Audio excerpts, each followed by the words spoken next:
Imagine a battlefield where the ground itself is soaked in blood, where thunderous cannons shake the earth, and where soldiers march forward knowing many will never return. This was the reality of the American Civil War, a conflict that tore a nation apart and left scars that shaped America forever. Tonight, we're not just exploring dates and names. We're stepping into the chaos, the pain, and the survival of those who lived it. So before we begin, don't forget to like this video, subscribe for more history that keeps you awake even as you fall asleep, and share your thoughts in the comments.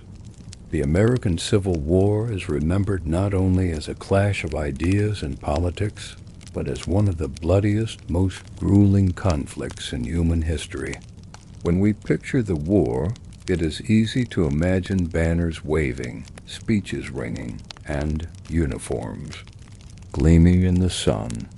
Yet for the men who stood on the front lines, the Civil War was nothing like the glorious paintings or patriotic songs. It was mud, screams, and the smell of blood. The brutality of battle defined the war in every way, leaving nearly 1 million dead and countless others scarred for life.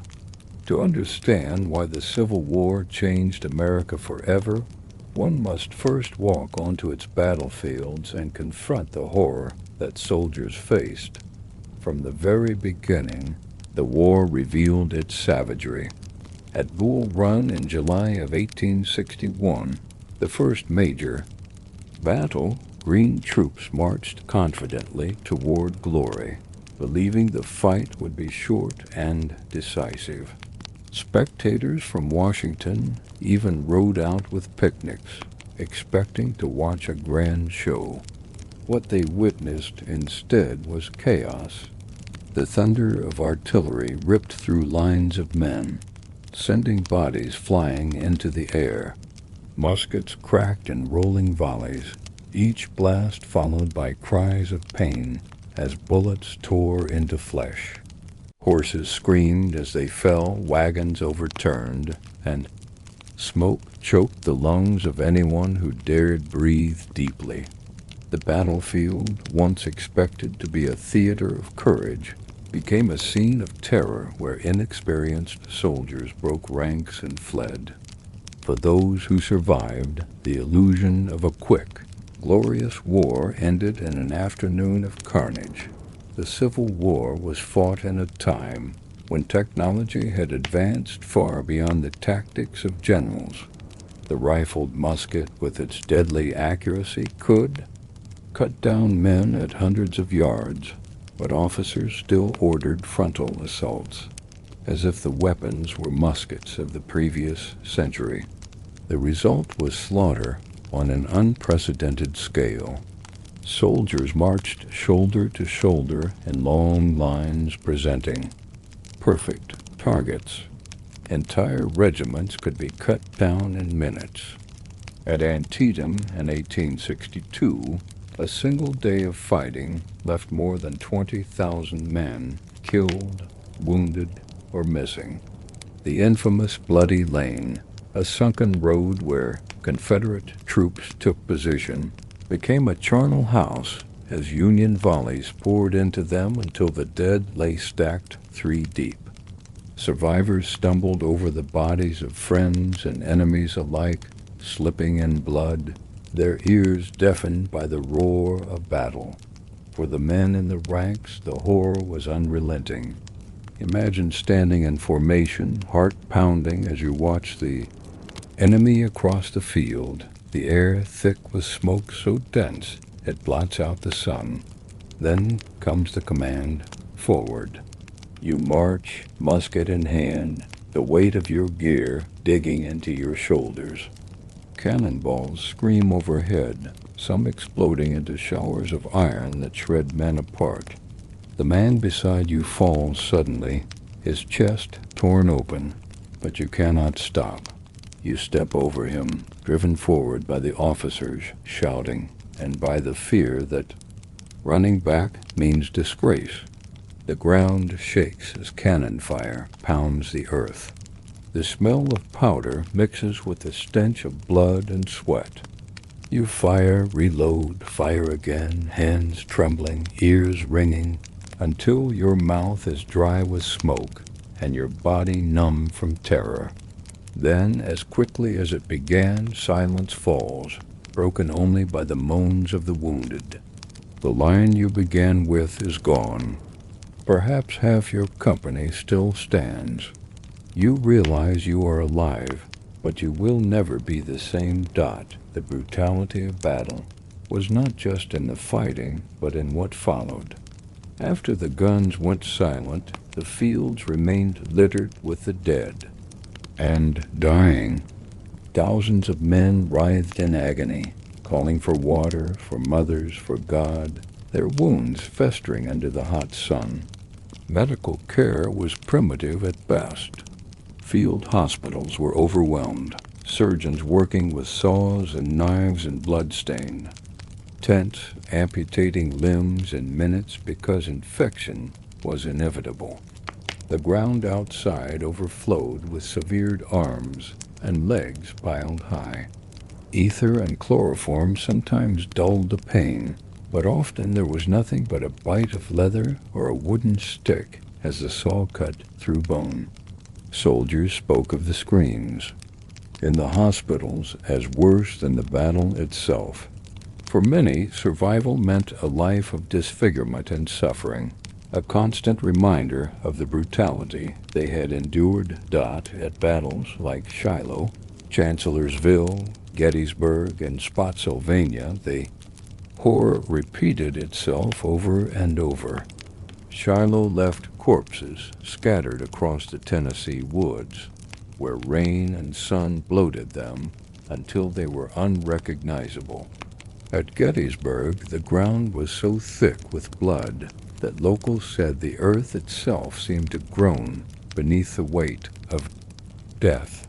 At Spotsylvania's bloody angle, soldiers fought hand-to-hand for nearly 20 hours, stabbing, clubbing, and shooting at such close range that bodies formed walls of flesh. Men described the mud turning to a paste of blood, and rain the cries of wounded men buried under piles of corpses. The Civil War turned farmland into slaughterhouses, places where life was cut down in ways too brutal for even the most vivid imagination. For the soldiers, the experience was one of endurance as much as fear. Battle after battle wore down the spirit as well as the body. The dead haunted them. The screams echoed in their dreams. The smells clung to their clothes long after they marched away. Letters home tried to soften the truth, but between the lines lay despair. Soldiers described friends torn apart, fields of bodies left unburied, vultures circling overhead. Some became numb, unable to feel anything but exhaustion. Others broke down, trembling with shell shock, though at the time there was no word for it. The brutality of the Civil War was not just in the wounds, but in the invisible scars it left on the minds of those who endured it. What made this all the more devastating was the closeness of the conflict.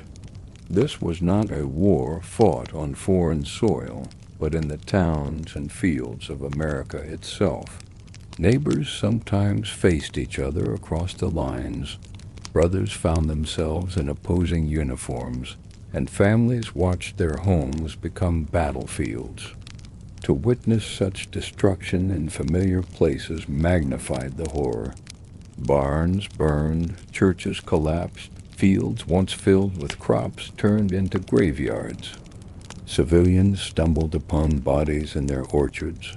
Children found unexploded shells in their yards, and rivers ran red with blood. The brutality of Civil War battles extended far beyond the soldiers. It consumed entire communities. The sheer scale of death was staggering. More Americans died in the Civil War than in World War I, World War II, and Vietnam. combined. Yet each of those deaths was not a statistic, but a story. A young man who left home never to return, a family left grieving, a future erased. 2. Walk a Civil War battlefield today is to step into a silence heavy with those lost voices, the brutality etched into the land itself. The ridges, the forests, the stone walls still whisper of the terror that unfolded there. The brutality of the battles was so great that even generations later, it remains impossible to fully grasp dot. And yet, in spite of it all, soldiers marched back into battle time and time again. They did so out of duty, out of loyalty, out of belief in their cause. Some fought for the preservation of the Union, others for independence of the South, still others for the end of slavery, or simply for survival. Their bravery cannot be separated from the brutality they endured. Each step forward, each musket fired, each charge into cannon fire was a testament to human resilience, even as it revealed humanity's capacity for destruction. The American Civil War stands as a reminder that war is never clean, never noble in the way songs and speeches make it seem. It is mud, blood, screams, and silence. It is brutality beyond comprehension, suffered by men barely out of boyhood and by civilians caught in the path. To understand the Civil War is to confront this brutality head-on, to acknowledge the cost in lives and the scars it left behind. For those who fought, there was no glory in the battles, only survival, loss, and the haunting knowledge that what they endured could never be forgotten. If the brutality of Civil War battles revealed the horror of combat, the daily life of a soldier showed the grinding misery in between. Soldiers are often remembered for their courage on the battlefield, but what consumed most of their time was not fighting, it was waiting. Endless days of marching, drilling, foraging, and simply enduring the elements wore men down long before the enemy did. To be a Civil War soldier was to live in a world of discomfort, disease, fear, and fleeting moments of camaraderie that helped them survive at the start. Young men on both sides often joined with enthusiasm. They imagined short campaigns, victory, parades, and songs of glory. They pictured themselves as heroes who would write letters home, filled with tales of courage. But reality struck quickly. After enlistment, they found themselves in overcrowded camps, where tents were crammed together and the ground soon turned to mud. The first enemy most soldiers faced was not the opposing army, but sickness. Dysentery swept through camps, leaving men weakened and dehydrated. Typhoid, measles, smallpox, and pneumonia struck indiscriminately, killing more soldiers than bullets ever would. The stench of latrines, the buzzing of flies, and the cries of the sick filled the air. For many recruits, the dream of glory ended in the misery of a hospital cot before they ever saw battle. Marching defined the soldier's life. Armies often moved dozens of miles at a time, carrying packs that weighed nearly 50 pounds. Inside were blankets, extra clothing, ammunition, cooking utensils, and sometimes personal mementos from home. The straps dug into shoulders, blisters tore at feet, and exhaustion set in after hours under the hot sun or through chilling rain. Roads turned to dust in summer and to sucking mud in winter. Horses and wagons bogged down, men stumbled from fatigue, and food grew scarce. Sometimes soldiers foraged from local farms, taking corn, livestock, or whatever they could find. Other times they went hungry, gnawing on hardtack, a rock-hard biscuit made of flour and water that was often infested with weevils. To soften, its soldiers would soak it in coffee or stew, but many joked that the bugs only added extra protein. Hunger was a constant companion, and men learned to joke about it to hide their misery. Sleep was another luxury. Soldiers slept under canvas tents when available, but often they had nothing but a blanket on the ground. Rain turned the soil to mud, soaking through clothing. Cold nights forced men to huddle together for warmth, while hot nights left them, swatting at mosquitoes. The camps were alive with noise, coughing, snoring, horses shifting, officers shouting orders. Privacy vanished entirely. Letters home often described the longing for a soft bed, a quiet night, or a proper meal, luxuries that seemed like distant dreams. Discipline was harsh.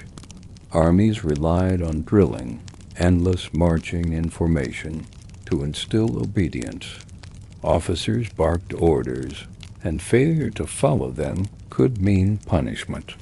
Some soldiers were tied to posts, forced to march with heavy weights, or made to stand for hours as humiliation.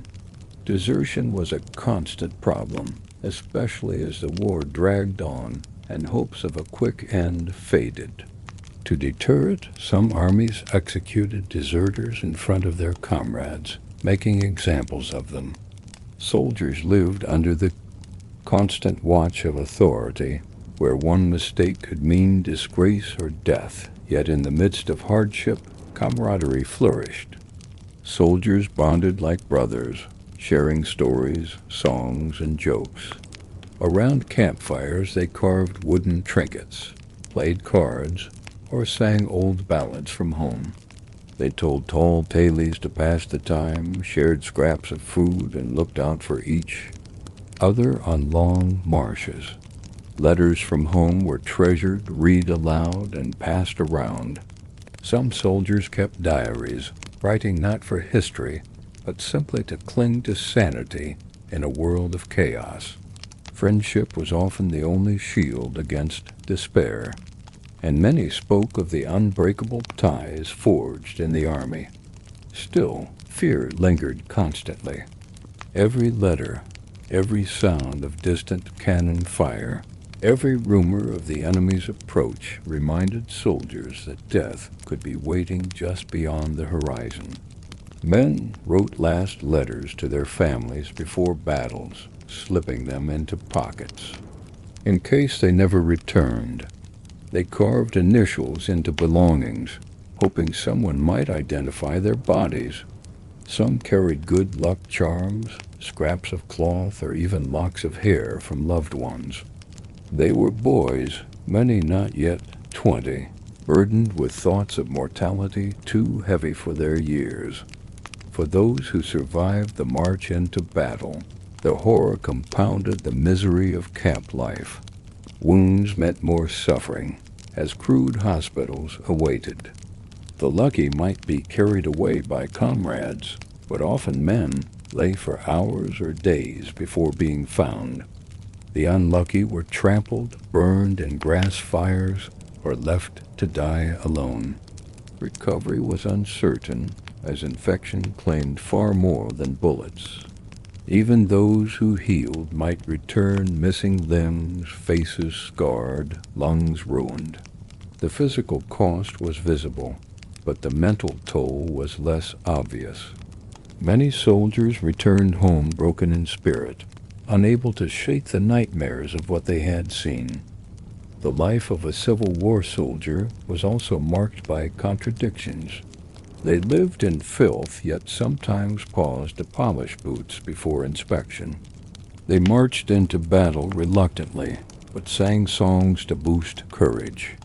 They suffered hunger, yet found humor in jokes about hardtack. They endured unbearable conditions, yet clung to loyalty for their regiment, their comrades, and their cause. This mixture of misery and resilience defined their existence. One of the most telling aspects of soldier life was the writing they left behind. Diaries and letters reveal voices filled with longing, despair, courage, and resignation. They spoke of missing mothers' cooking, of worry for sisters and wives, of memories of home that sustained them. They also spoke of horror, of watching friends die in their arms, of fields of corpses that no words could capture. These writings are haunting in their honesty, painting a picture of war that goes beyond statistics or official reports. They show the humanity of the men trapped in circumstances beyond their control. For many, the war stripped away illusions. Boys became men overnight, hardened by sights no one should ever endure. Others broke under the strain, deserting or collapsing in grief. Yet the war continued, dragging on year after year, demanding more lives, more suffering. By the end, few soldiers remained untouched. Whether through scars, illness, or memory, every man carried the mark of the war. The soldier's life was not glorious, it was relentless. And yet, in spite of it all, they endured. They rose each morning to march again. They lifted muskets to fire again. They cared for comrades again. Survival itself was an act of defiance. They were not warriors of legend, but ordinary men caught in extraordinary times. Their lives remind us that war is not made of speeches or flags, but of human endurance under conditions of unimaginable hardship. The story of the Civil War soldier is one of resilience amid suffering, humor amid despair, and duty amid terror. To truly grasp the Civil War is to understand not only the battles, but the daily grind that wore men down and tested their spirits. Behind every charge and every volley stood men who endured hunger, sickness, sleepless nights, and the constant shadow of death. Their story is as much about survival as it is about war. If the Civil War battlefield was a place of thunder and blood, the hospitals and camps that followed were theaters of quiet horror. While soldiers braved musket fire and cannon shot in combat, what often awaited them afterward was even more terrifying.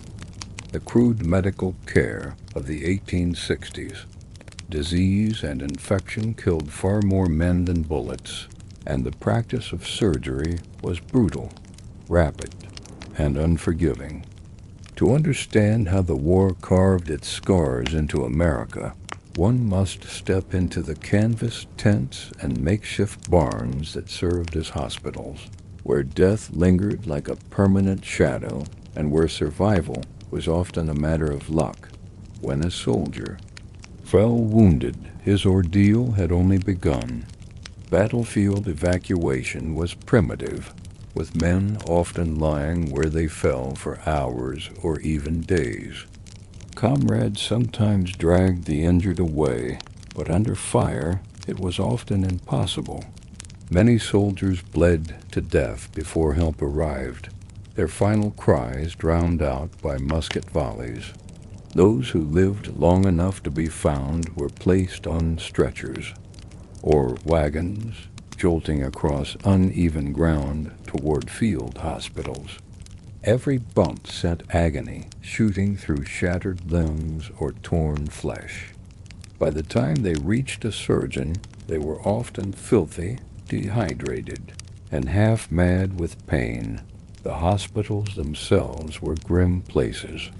Canvas tents, barns, or commandeered houses were converted into medical stations, their floors soaked with blood and filth. There was no understanding of germ theory as we know it today. Doctors worked with bare hands, their coats stiff with dried blood, their instruments wiped with little more than rags. The same saw might be used on dozens of patients without cleaning.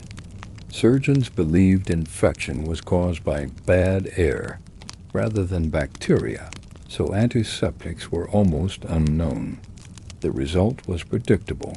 Wounds festered, fevers raged, and men who might have survived their injuries often succumbed to infection. Days later, amputation became the most common form of surgery. A bullet shattering a bone left little option. The technology of the time could not repair complex fractures. Surgeons prided themselves on speed, sometimes sawing off a limb in under 10 minutes, while assistants held the screaming patient down. Anesthesia existed in the form of ether or chloroform, but supplies were limited, and in the chaos of battle they were not always available. Many soldiers endured surgery fully conscious, biting leather straps, groaning through clenched teeth, or screaming until their voices broke. The sound of saws cutting through bone and the cries of men echoed constantly from the surgical tents. Those who survived often called it the most harrowing experience of their lives. Outside the tents, piles of amputated arms and legs grew higher with each passing hour. Flies swarmed, dogs prowled, and the stench was overwhelming for those recovering. Inside, the sight of the pile was a grim reminder of their own fate. The wooden leg became a common symbol of the Civil War veteran, so much so that entire industries grew around manufacturing prosthetics. Yet many never adapted, living lives of pain and dependence, haunted by the memory of the saw. Disease was an even greater killer. Camps crowded with men, poor sanitation, contaminated water, and inadequate nutrition created breeding grounds for sickness. Dysentery swept through ranks like wildfire, leaving men weakened and unable to fight. Typhoid, malaria, measles, and smallpox claimed tens of thousands of lives. Diarrhea alone accounted for more deaths than battlefield wounds. Soldiers described the misery of constant illness, the hopelessness of watching comrades waste away, and the fear of invisible enemies that no musket could repel. To be struck by disease in camp often felt like a death sentence, as hospitals were ill-equipped to provide real cures. Doctors did what they could with the knowledge of the time. They bled patients, administered mercury-based medicines like calomel, or prescribed rest and fluids when possible. Sometimes these treatments made things worse, weakening men already on the brink. A soldier might survive bullets, bayonets, and cannon fire, only to be brought down by contaminated water or spoiled food. The grim reality was that Civil War medicine saved some, but failed far more. For the wounded who survived amputation or disease, recovery was long and uncertain. Hospitals were overcrowded, and supplies were scarce. Bandages were reused until they rotted, and clean water was a luxury. The lucky were sent home to recover, though many returned permanently disabled. Others lingered in hospitals for months, enduring constant pain. Letters from patients described nights filled with moaning, the smell of decay, and the endless wait for either healing or death. Nurses, many of them volunteers, did their best to bring comfort, but their efforts could not erase the misery. Death itself was an ever-present companion. In some hospitals, the dead were carried out daily, wrapped in blankets and buried in shallow graves nearby.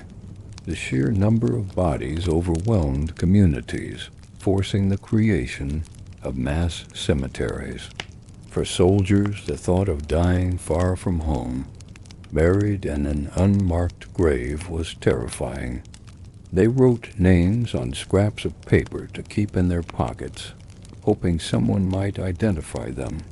Families often never learned the fate of their loved ones, left to to wonder if they lay in some forgotten field or hospital yard. The psychological toll of these medical horrors was immense. Survivors spoke of nightmares filled with screams and saws, of phantom pain and missing limbs, of guilt for living while friends died. Many soldiers were broken not just physically, but mentally, returning, home shadows of the men who had marched off to war. Communities, too, bore the scars, with towns full of widows, orphans, and crippled veterans serving as constant reminders of the war's cost. Yet in this grim reality, there were glimmers of resilience. Some doctors began to experiment with sanitation, cleaning wounds and instruments more carefully, which saved lives. Nurses like Clara Barton gained fame for their tireless care, bringing compassion into the horror. Soldiers supported each other through suffering, sharing food, letters, and hope. Out of the brutality of Civil War medicine emerged the beginnings of modern healthcare, lessons written in blood that would shape future wars and peacetime alike. Still, for those who lived through it, the memory was unshakable. They had seen fields become hospitals, barns become morgues, and tents become places of screams. They had felt the cold of steel against bone, smelled the decay of infected wounds, and endured the hopelessness of watching comrades fade away. To speak of Civil War medicine is not to speak of healing, but of survival against impossible odds. It is to confront the limits of human knowledge at the time, and to recognize the courage of those who endured it. The Civil War was not just fought with rifles and cannon. It was fought in hospitals and camps, where the enemy was disease, infection, and despair. The brutality of this war extended far beyond the battlefield, shaping lives in ways more lasting than the gunfire of a single day. For many, the war never ended. It lingered in missing limbs, in weak lungs, in haunted dreams. To understand the true cost of the Civil War, one must walk not only through the smoke of battle, but through the bloody canvas tents where medicine, surgery, and death defined the lives of thousands. While the clash of armies and the roar of cannons define most memories of the Civil War, the reality is that millions of civilians endured the conflict without ever shouldering a musket. For them, the war was not fought in distant battlefields, but in their towns, farms, and very homes. Life in the shadow of war was an unending struggle for survival, where fear, hunger, loss, and uncertainty became daily companions. The civilians of the North and South bore scars as deep as any soldier, their lives twisted and reshaped by a conflict that seemed to touch every corner of the nation. At first, many people believed the war would be short, a matter of months rather than years. Young men enlisted eagerly, cheered on by crowds waving flags. Families bid farewell with tears and pride, imagining they would soon reunite. But as the months turned into years, hope gave way to dread. Communities watched as casualty lists grew longer, names of sons, fathers, and brothers appearing in newspapers week after week. The sound of mourning became common, black mourning clothes a familiar sight on streets, and graveyards expanded with grim speed. For civilians, the war was not a distant event, but an ever-present shadow that darkened every aspect of life. In the South, where most of the fighting occurred, civilians often lived in direct contact with the war. Armies marched through farmland, burning crops, taking livestock, and tearing down fences. Towns were occupied, houses commandeered for use as headquarters or hospitals, barns turned into stables. Families returned to find homes looted, orchards stripped bare, and fields trampled into mud. The famous scorched earth campaigns, such as Sherman's March to the Sea, deliberately targeted civilian property to break the Confederacy's will. Civilians watched helplessly as barns burned and treasured belongings were carried away. For Southern families, survival meant constant adaptation, finding food where they could, and enduring the destruction of everything they had built. Women carried the heaviest burdens. With men gone to war, they became the farmers, shopkeepers, and protectors of households. They plowed fields, harvested crops, and repaired fences. They ran businesses, bartered goods, and organized aid societies. Letters from soldiers often pleaded with wives and mothers to stay strong and keep the farm going. Many did, working dawn to dusk, raising children, and shouldering responsibilities that once belonged to fathers and brothers. Others volunteered as nurses, enduring the horrors of hospitals to comfort wounded men. Women became the backbone of both armies' home fronts, their resilience holding families and communities together even as the world fell apart. Children, too, were swept into the war's current. Boys not yet old enough to enlist sometimes became drummer boys or messengers, carrying orders across battlefields. Others stayed home, helping with farm work, caring for siblings, or watching helplessly as hunger crept into their households. Their childhoods ended abruptly, replaced by labor and responsibility. Many children grew up with the sound of cannon fire in the distance, with memories of soldiers marching past their homes, with images of bloodied fields that would stay with them for life. The war did not spare the young. It reshaped their very identities. Hunger became a constant threat, especially in the South, as blockades cut off supplies. Families learned to stretch meals using cornmeal, sorghum, and whatever they could grow or trade. Coffee became a rare luxury, replaced by ground acorns or chicory. Meat was scarce, and sugar almost vanished from ordinary households. Recipes adapted to scarcity, but malnutrition weakened many, leaving civilians vulnerable to disease. Bread riots erupted in southern cities as desperate women demanded food for their children. In Richmond, angry crowds stormed bakeries, forcing authorities to confront the reality that starvation stalked their streets. Hunger gnawed not only at bodies, but at morale, sapping the will to endure. Fear was ever present. For civilians near the front lines, every rumor of approaching troops brought panic. Families hid valuables, buried silver in gardens, and prayed their homes would not be destroyed. Raids and skirmishes could erupt without warning, and the sound of gunfire was enough to send families fleeing into the woods.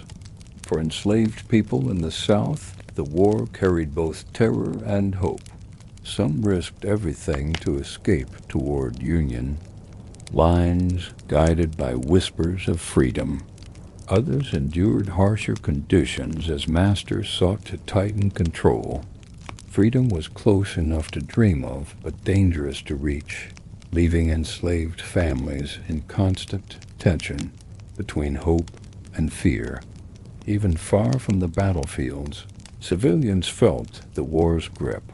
In northern cities, factories churned out weapons, uniforms, and supplies, while families anxiously awaited news of loved ones at the front. Draft riots erupted as men resisted being forced into service, and resentment grew between rich and poor. In 1863, New York City witnessed days of chaos. As draft protests turned violent, leaving buildings burned and dozens dead. Civilians learned that even without battles outside their doors, war could tear apart their communities in other ways. The psychological toll was immense. Imagine living day after day, not knowing if your husband, son, or brother was alive or dead. Letters took weeks or months to arrive, and often they brought bad news. A knock at the door could mean the arrival of a telegram announcing death. Entire towns fell into mourning, their streets lined with widows and orphans. Churches and public halls hosted constant funerals, while black armbands became symbols of grief worn by thousands. Grief was not an occasional visitor, but a constant companion shared by entire communities. Yet civilians also showed resilience. Communities organized aid for soldiers, sending care packages, knitting socks, and writing letters. Women's groups raised funds, held fairs, and sent food to hospitals. Children collected bandages and supplies. Even in the darkest times, people sought ways to contribute, to feel they were part of something larger. These acts of solidarity gave civilians purpose amid the chaos, a sense that their sacrifices mattered. The war also reshaped society. With men gone, women entered roles previously denied to them, proving their ability to manage farms, businesses, and institutions. Enslaved people seized opportunities for freedom, changing the social fabric of the South. Civilians discovered strengths they had never imagined, though at terrible cost. By the war's end, the civilian landscape of America had been transformed, as profoundly as the battlefields themselves. Life in the shadow of the Civil War was marked by fear, hunger, grief, and endurance. Civilians did not march in formation or charge into cannon fire, but they bore the war's weight in every meal missed, every loved one lost, every field burned, every night spent waiting in dread.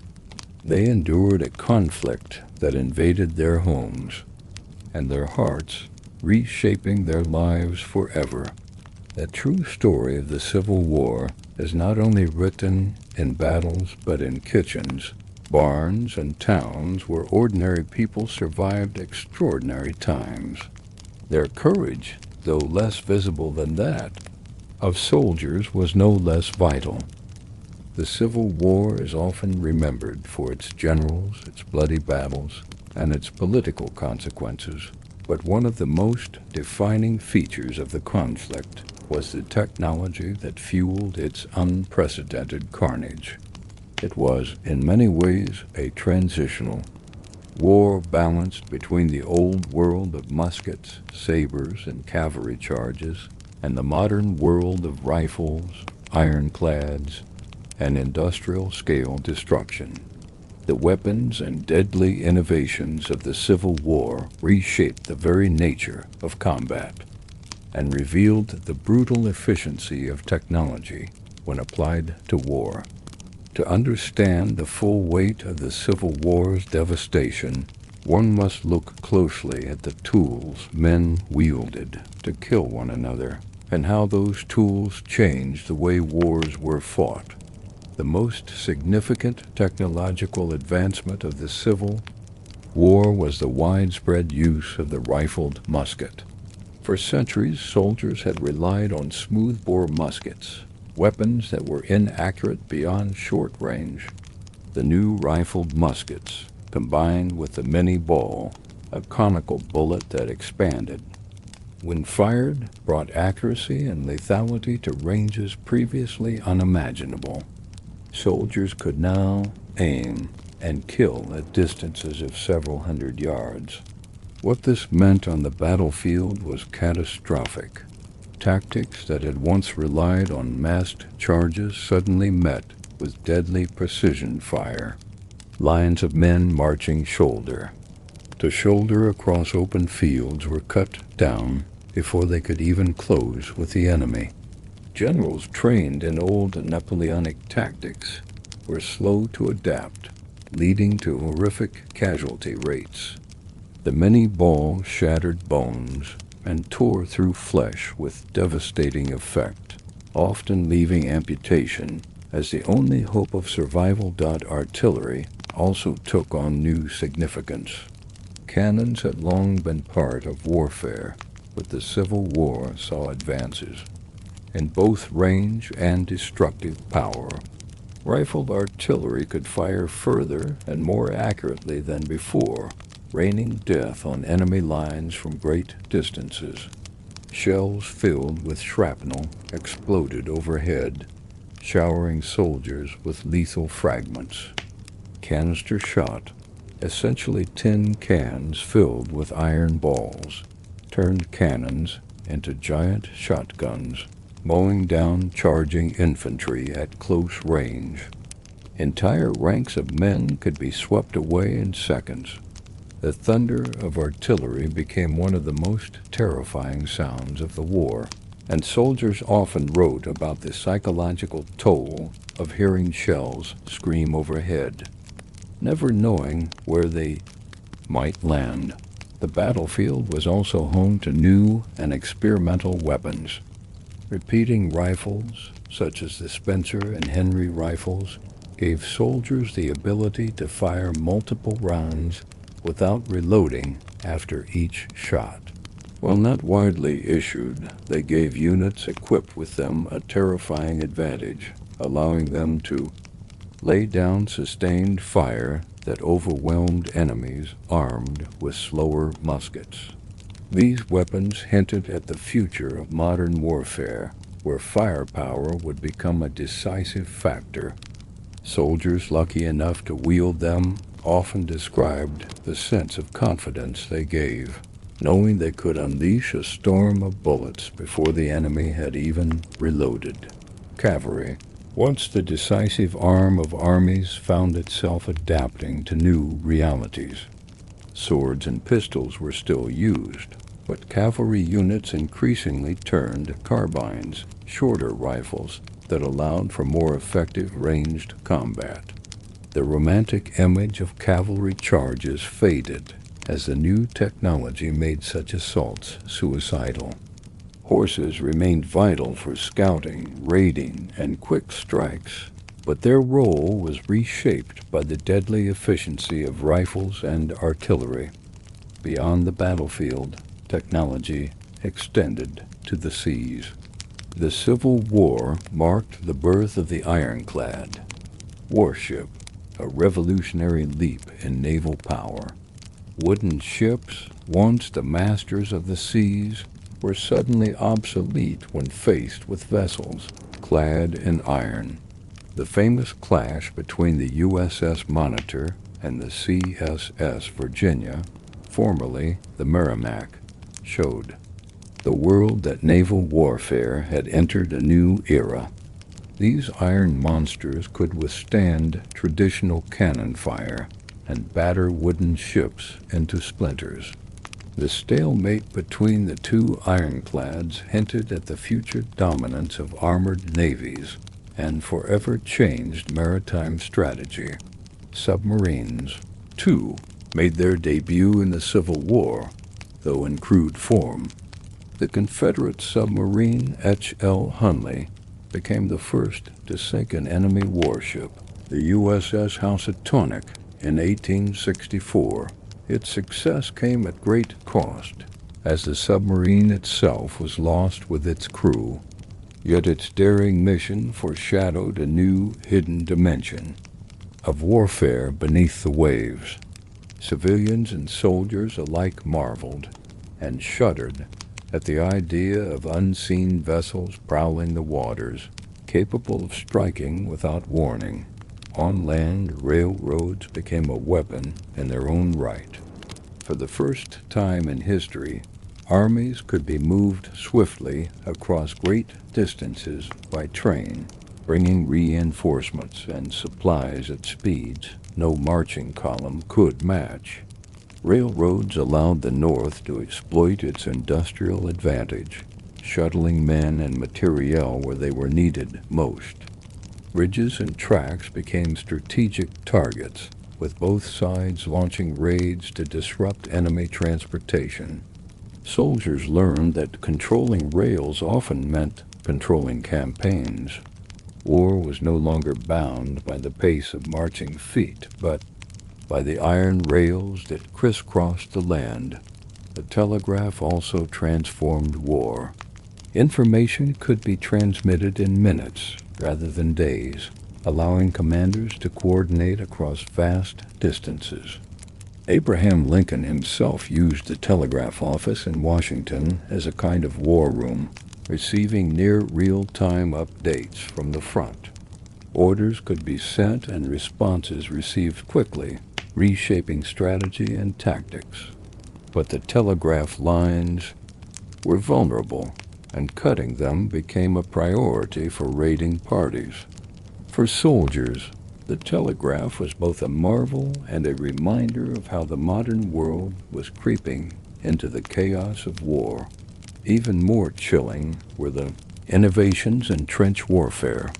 As rifles and artillery made open-field assaults increasingly deadly, armies began digging in, creating networks of trenches and fortifications. Battles like Petersburg foreshadowed the stalemates of World War I, with soldiers enduring long sieges in muddy ditches under constant fire. The technology of death had outpaced the tactics of maneuver, trapping men in static, grinding conflicts that tested endurance as much as courage. The sheer scale of industrial production behind the weapons was itself a technological marvel. Factories in the North churned out rifles, cannon, uniforms, and ammunition by the millions, feeding armies that seemed insatiable in their demand. The South, with fewer factories, struggled to keep up, resorting to improvisation and ingenuity. Soldiers carved bullets from lead pipes, melted down church bells for cannon, and made do with what they could. The contrast between industrial might and scarcity played out on battlefields, with the North's technological advantage slowly grinding down the South's resistance. Deadly as they were, the weapons of the Civil War also revealed the resilience of those who faced them. Soldiers wrote of the terror of artillery bombardments, of the whistling Minnie-balls that felled friends beside them, of the smoke and confusion that turned battle into chaos. Yet they also adapted, learning to use cover, to dig trenches, to fight in ways their fathers had never imagined. The war became a brutal teacher, forcing both sides to innovate and endure. By the end of the Civil War, more than 600,000 men were dead, and countless more maimed. Much of this destruction can be traced directly to the weapons and technology that defined the conflict. It was not simply a war of muskets and sabers, but a war of industry, invention, and mechanical death. The Civil War bridged the old and new worlds of warfare, showing that industrial societies could wage industrial wars with industrial consequences. When the guns finally fell silent, the memory of the technology lingered. Veterans remembered the thunder of artillery, the sight of ironclads, the sting of the Minnie-ball. Civilians remembered the shriek of shells and the roar of trains carrying endless soldiers. The Civil War had not just changed a nation politically. It had changed the way humanity thought about war itself. Technology had revealed its deadly potential, and the world would never look back. The Civil War was not only a contest of armies clashing on smoky battlefields or fleets dueling across rivers and coasts. It was also a war fought in shadows, a conflict where secrets often carried as much weight as rifles, and where a whispered word or a coded message could tip the balance of campaigns. Behind the thunder of cannon and the roar of musketry existed another front, quieter, but no less deadly: espionage and secret communication. While generals plotted their strategies, spies, scouts, codebreakers, and messengers worked tirelessly in the dangerous realm of intelligence, turning the war into one of the first modern conflicts where information became as decisive as firepower. Espionage during the Civil War was both rudimentary and sophisticated, born of desperation and fueled by necessity. Neither the Union nor the Confederacy entered the war with a professional intelligence apparatus. Both sides improvised, drawing on civilians, soldiers, and daring adventurers willing to risk capture and execution. For many, spying was not glamorous, but terrifying, a constant gamble where one mistake could mean a noose or a firing squad. Yet despite the dangers, countless men and women became part of this hidden struggle, passing secrets across enemy lines and shaping the course of battles. One of the most famous figures of espionage was Rose O'Neal Greenough, a Washington socialite, whose charm and wit concealed a razor-sharp mind. Sympathetic to the Confederacy, she used her access to high-ranking politicians and officers to gather intelligence. With an elaborate network of informants, she passed information southward, sometimes hidden in women's clothing or concealed within household items. Her greatest triumph came early in the war, when her intelligence helped the Confederates achieve victory at the First Battle of Bull Run. Greenhough's daring showed that espionage was not limited to shadowy men in back alleys but could be conducted from the drawing rooms of polite society. Women, in fact, played an enormous role in Civil War espionage. The war created opportunities and necessities that allowed them to act as spies, messengers, and couriers. Women aroused less suspicion than men, which made them effective in smuggling documents, medicines, and even weapons across lines. Some disguised themselves as men to enlist in armies, gathering intelligence from within. Others listened carefully in occupied towns, recording troop movements and supply counts to relay later.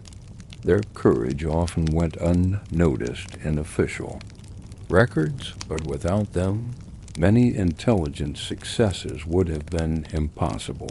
Secret communication relied on creativity and cunning. Letters carried between North and South often contained hidden messages written in invisible ink made from milk or lemon juice. When heated, the writing would appear, revealing critical information. Other letters contained codes with words or phrases standing for entire sentences. Newspapers, too, became vehicles for hidden meaning. Seemingly ordinary articles carried subtle patterns that conveyed intelligence to those who knew how to read them. The art of disguising information reached new levels, blending the everyday with the clandestine. Signal Corps units on both sides developed systems of flags and torches to transmit messages over long distances. Using codes and prearranged signals, they could relay orders across miles of battlefield where couriers could not safely travel. While primitive compared to modern communications, these systems demonstrated the growing importance of speed in war. Yet signalmen worked under constant threat. Once enemy forces deciphered a code, entire messages could be intercepted and exploited. Code breaking became a war within the war, each side trying to outwit the other in a contest of wits, dot scouts, and Spies often risked their lives venturing behind enemy lines. Dressed as civilians or even as enemy soldiers, they crept through forests, slipped into towns, and observed fortifications. Their reports provided vital intelligence about troop movements, strengths, and weaknesses. Many of these missions ended in capture, and captured spies were rarely treated kindly. Executions were common, and the fear of discovery haunted every mission. Still, the lure of adventure and the call of duty drove men and women alike to walk the razor's edge of espionage. Some of the most remarkable stories involve enslaved people in the South who used their knowledge of the land and enemy positions to aid Union forces. They became scouts, guides, and sources of critical intelligence. Many risked everything, slipping past Confederate patrols to deliver information that could save lives. Their contributions are a testament to the courage and resourcefulness of those who sought freedom while helping bring an end to the institution that bound them. Their efforts in espionage often went unrecognized officially, but they proved indispensable in shaping campaigns. The Union eventually created the Bureau of Military Information, one of the first organized intelligence agencies in American history. Led by Alan Pinkerton, the famous detective, it attempted to bring structure to the often chaotic world of spying. Pinkerton's methods were controversial. Some accused him of exaggerating enemy numbers, but his system showed the growing recognition that intelligence was not a luxury but a necessity. The Confederacy also developed its own intelligence networks, though it relied more heavily on decentralized groups of sympathizers, scouts, and daring individuals willing to take risks. One of the most dramatic aspects of Civil War espionage was the use of couriers. Without radios or modern secure communication, messages had to be carried by hand, often across hostile territory. Couriers rode through the night, hid in swamps, or slipped through lines disguised as farmers or laborers. Theirs was a perilous task. Capture meant exposure not only for themselves but for entire networks. Yet their work ensured that vital information flowed even in the most desperate times. Espionage also fed the psychological war. Rumors, misinformation, and deliberate deception were weapons in their own right. Armies spread false orders, planted misleading documents, or staged movements to confuse enemies. Civilians caught between armies often found themselves bombarded with conflicting stories, unsure of whom to believe. The fog of war thickened as truth and lies blended, with spies and counter-spies weaving webs of deception. The secrecy of Civil War espionage often makes it difficult to measure its exact impact, but certain moments reveal its importance. Confederate victories early in the war owed much to timely intelligence, while Union successes later were often aided by better coordination and improved networks. Spies saved lives by warning of ambushes, guided troops to hidden fords, or revealed enemy plans before they could be executed. The war was not won on the battlefield alone. It was also won in whispers, codes, and daring midnight rides. For those who lived it, espionage was a world of constant fear and constant bravery. Imagine carrying a folded piece of paper hidden in your boot, knowing that discovery meant a rope around your neck. Imagine standing at a parlor window, casually sipping tea, while secretly watching enemy troops march past, memorizing their numbers. Imagine signaling across a valley with a flag, praying that your code had not already been broken. Every act of espionage carried enormous risk, but without it, armies would have marched blind into disaster. By the war's end, espionage had left a lasting legacy. It demonstrated the power of information and the necessity of organized intelligence. It showed that wars could not be won by brute force alone, but by cleverness, deception, and the ability to outthink the enemy. The men and women who spied during the Civil War lived in the shadows, often forgotten, but their work helped shape the outcome of America's bloodiest conflict. In many ways, the Civil War's spies foreshadowed the future of modern intelligence. The codes, networks, and daring missions of the 1860s were the seeds of institutions that would later define warfare in the 20th century. The shadows of those early spies linger in the history of espionage, reminding us that even in an age of cannons and cavalry, it was often secrets, fragile, whispered, and hidden, that decided the fate of nations. Every war has moments that shift its course, events so decisive that they alter the balance of power and shape the outcome of history.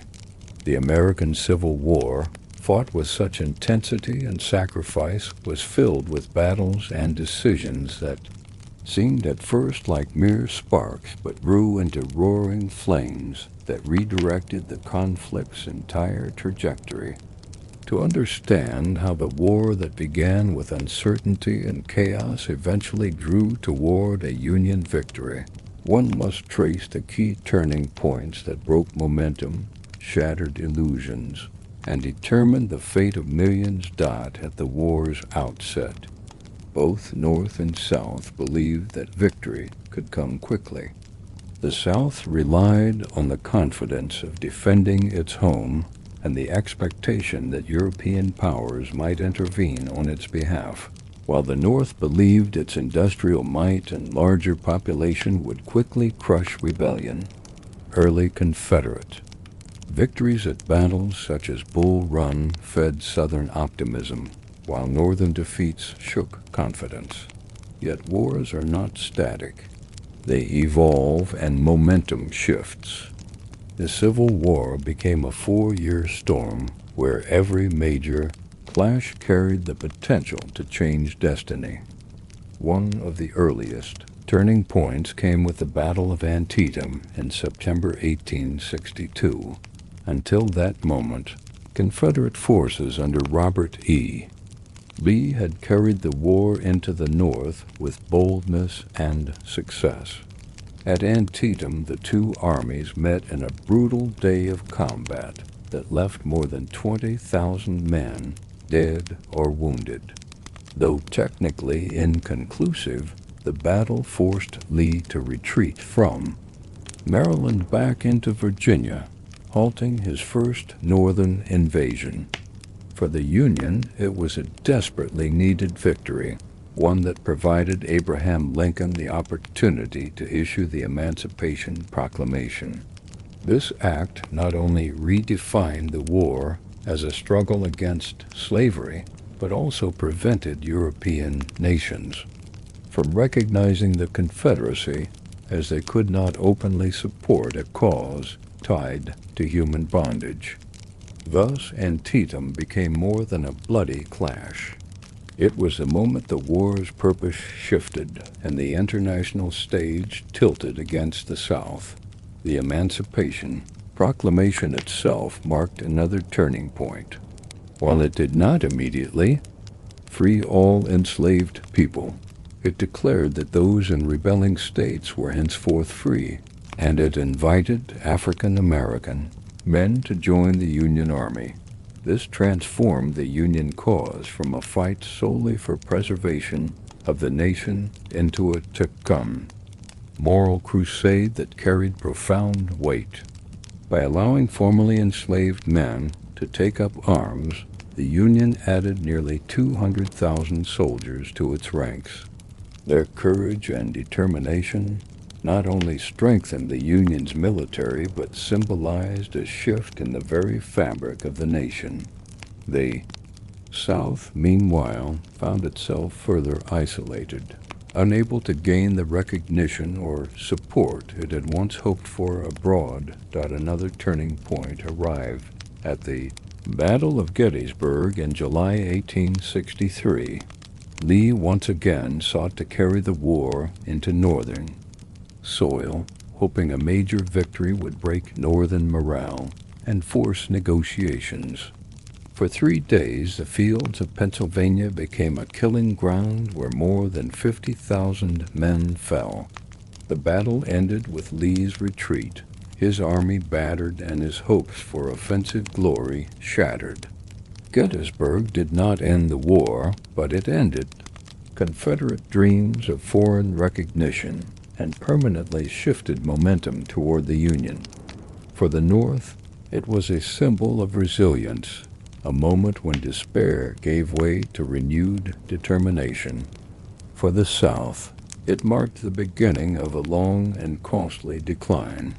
Almost simultaneously came another decisive event, the fall of Vicksburg on July 4th, 1863. This fortress city on the Mississippi River had long been a Confederate stronghold, but Union forces under Ulysses S. Grant laid siege to it, cutting off supplies until starvation forced surrender. With Vicksburg's fall, the Union gained control of the Mississippi, splitting the Confederacy in two and severing vital supply lines. The victory was celebrated across the North as a triumph of strategy and endurance. When combined with the victory at Gettysburg, the twin blows of July 1863 marked a critical turning point that shifted the war's balance irrevocably. From there, momentum increasingly favored the Union.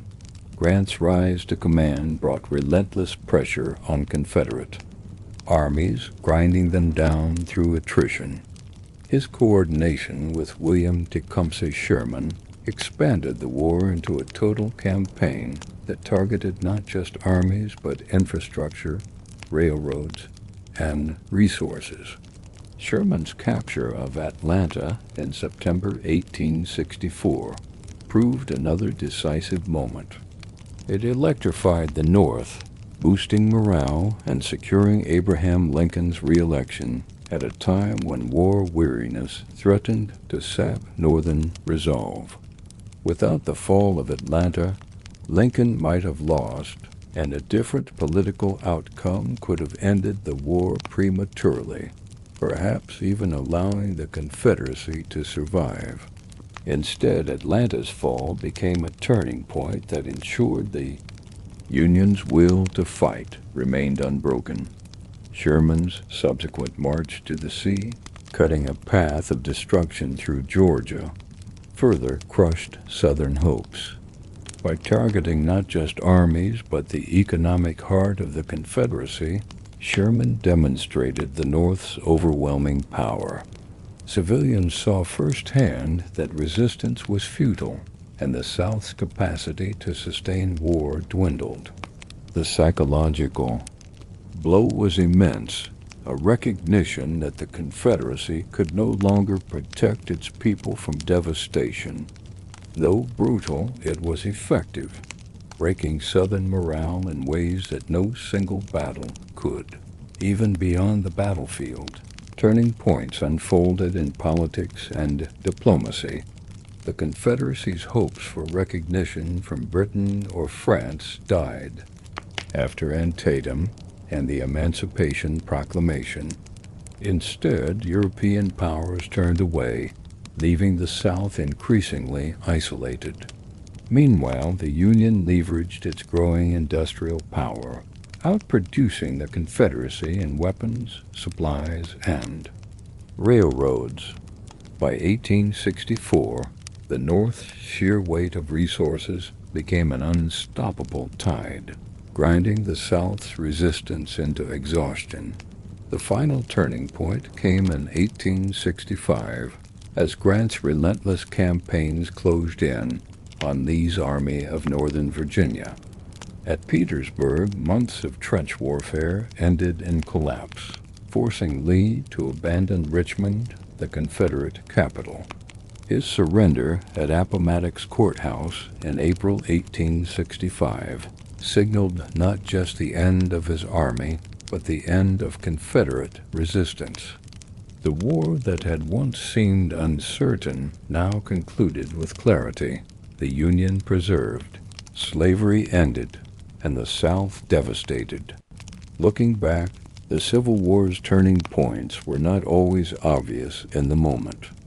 Soldiers marching into Antietam's cornfields did not know they were shaping history, nor did those starving in Vicksburg's trenches or charging across Gettysburg's fields.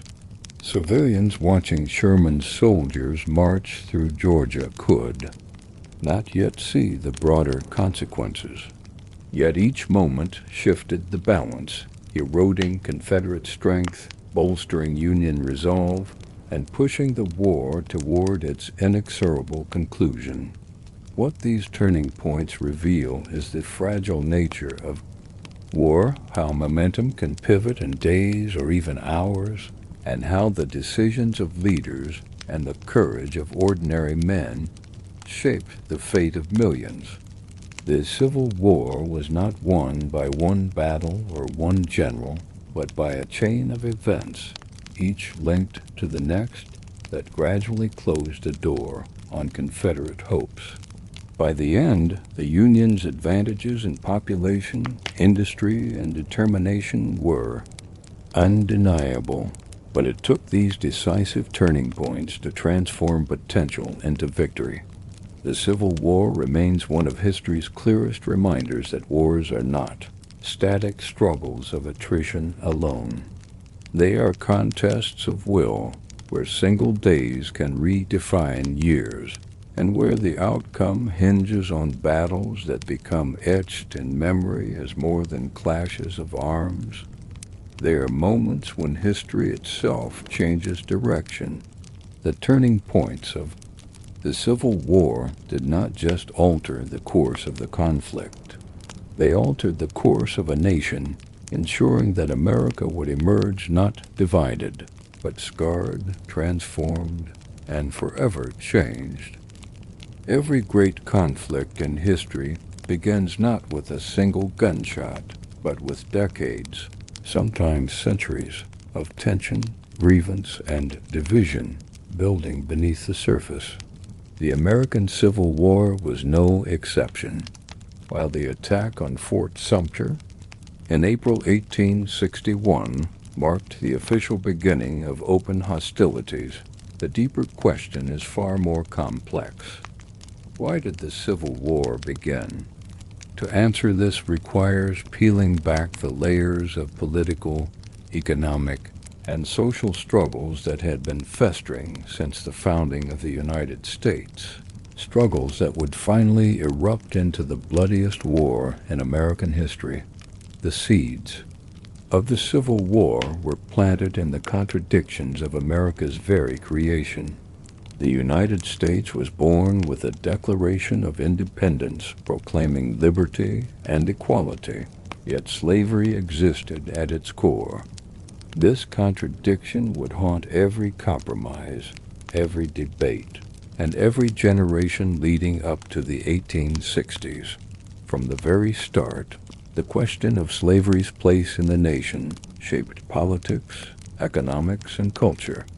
Some regions depended on it deeply, while others sought to limit or abolish it.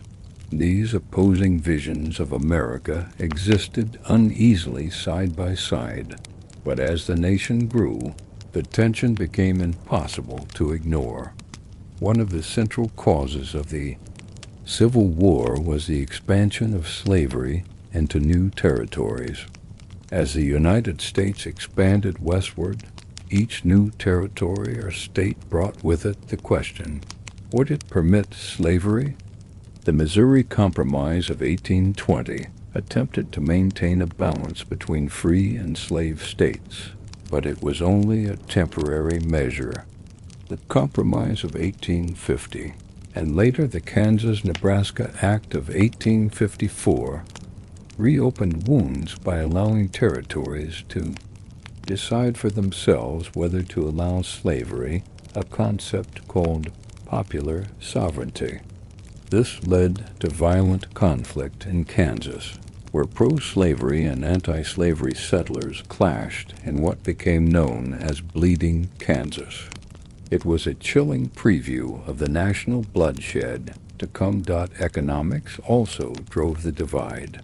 The Southern economy was built on large plantations dependent on enslaved labor, producing cotton and tobacco for international markets. The North, by contrast, was rapidly industrializing, building factories, railroads, and cities. These two economies had different needs, different visions, and increasingly different values. The South feared that without slavery, its economy would collapse, while the North saw slavery as both morally wrong and economically backward. Tariff and trade policies deepened the divide, with the South often accusing the North of using federal power to benefit itself at the South's expense. Culture and identity further widened the gulf. The South saw itself as defending a way of life, an honor-bound agrarian society that relied on tradition and hierarchy. The North increasingly saw itself as the face of progress, industry, and modernity.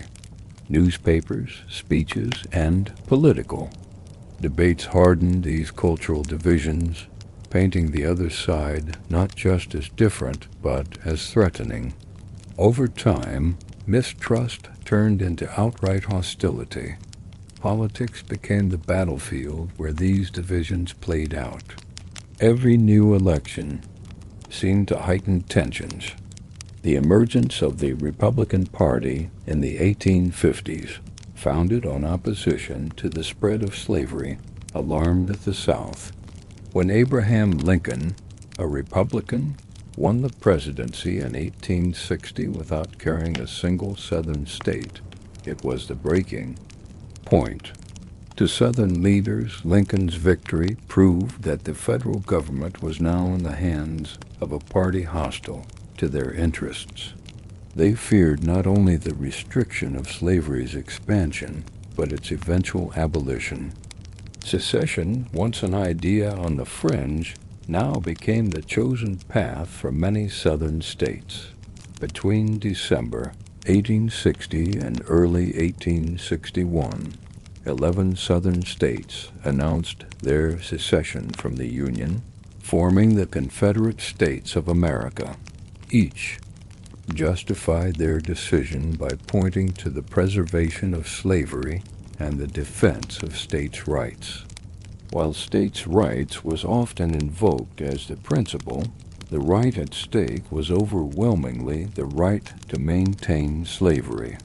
For the Confederacy, secession was seen as the only way to protect their economic and social order. For the Union, however, secession was a direct assault on the very idea of a united nation. To let states simply break away would unravel everything the Revolution had built. The spark came at Fort Sumter. Confederate forces in South Carolina demanded that Union troops abandon the fort. When Lincoln refused, Confederate guns opened fire on April 12, 1861. The bombardment marked the beginning of the Civil War, but it was only the first battle in a conflict whose causes stretched back generations. While slavery was at the core, the war was about more than just one issue. It was about competing visions of America, one united and free, the other divided and bound to an institution that denied freedom to millions. It was about power, who held it, and how it should be used. It was about identity, whether America would be a nation of industrial progress or agrarian tradition, or somehow both. But most of all, it was about the question that had haunted the nation since its birth. Could a country founded on liberty truly tolerate slavery in its midst? The answer, ultimately, was no. But it took 4 years of war and unimaginable sacrifice to settle the question. Why did the Civil War begin? It began because the contradictions of America could no longer coexist peacefully. It began because compromise after compromise only delayed the inevitable. It began because two visions of the nation, one free, one enslaved, could no longer share the same future. The guns at Fort Sumter were simply the sound of a reckoning that had been building for decades. For the soldiers who marched into battle in 1861, many may not have fully understood the complexities that brought them there. Some fought for honor, some for duty, some for their homes. But the larger forces at work were clear. The Civil War began because a nation divided by its own creation could no longer stand united in contradiction. It began because the unresolved debates of the past had come crashing into the present. And it began because America, whether it liked it or not, was about to decide what kind of nation it truly would be. When most people think of the Civil War, they imagine grand battles, lines of soldiers stretching across open fields, cannons blasting, and generals on horseback waving their swords. But for the vast majority of men who served, the war was not about glorious charges or famous speeches. It was about daily survival. The life of a soldier on the front lines was harsh, monotonous, terrifying, and often heartbreaking. It was a world of mud and blood, hunger and disease, exhaustion and fear, punctuated by moments of sheer chaos when musket balls and cannon shells turned their lives upside down. To truly understand the Civil War, one must walk in the worn-out boots of the ordinary soldier. Most Civil War soldiers were not professionals. They were farmers, clerks, mechanics, students, ordinary men who had never seen a battlefield before they enlisted. Both North and South called upon their citizens to fight, and the response was massive. In the Union, men volunteered to preserve the nation. In the Confederacy, men fought to defend their states and their way of life. Yet once they donned their uniforms and shouldered their rifles, the reality was often far removed from the ideals that had driven them to enlist. Training was minimal. Many soldiers learned how to march, load a musket, and stand in formation.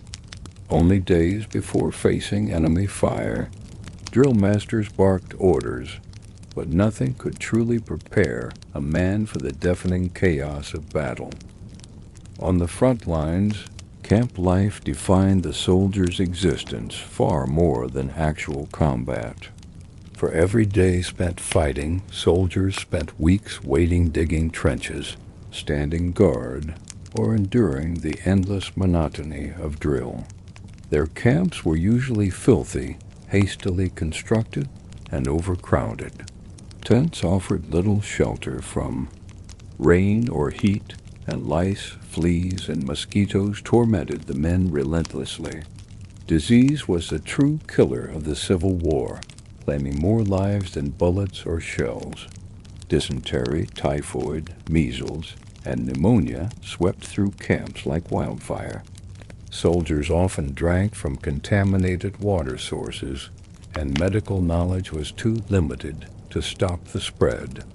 A man could survive dozens of battles, only to die from an illness contracted while sitting in camp. Food was another daily struggle. Rations were meager and often spoiled by the time they reached soldiers.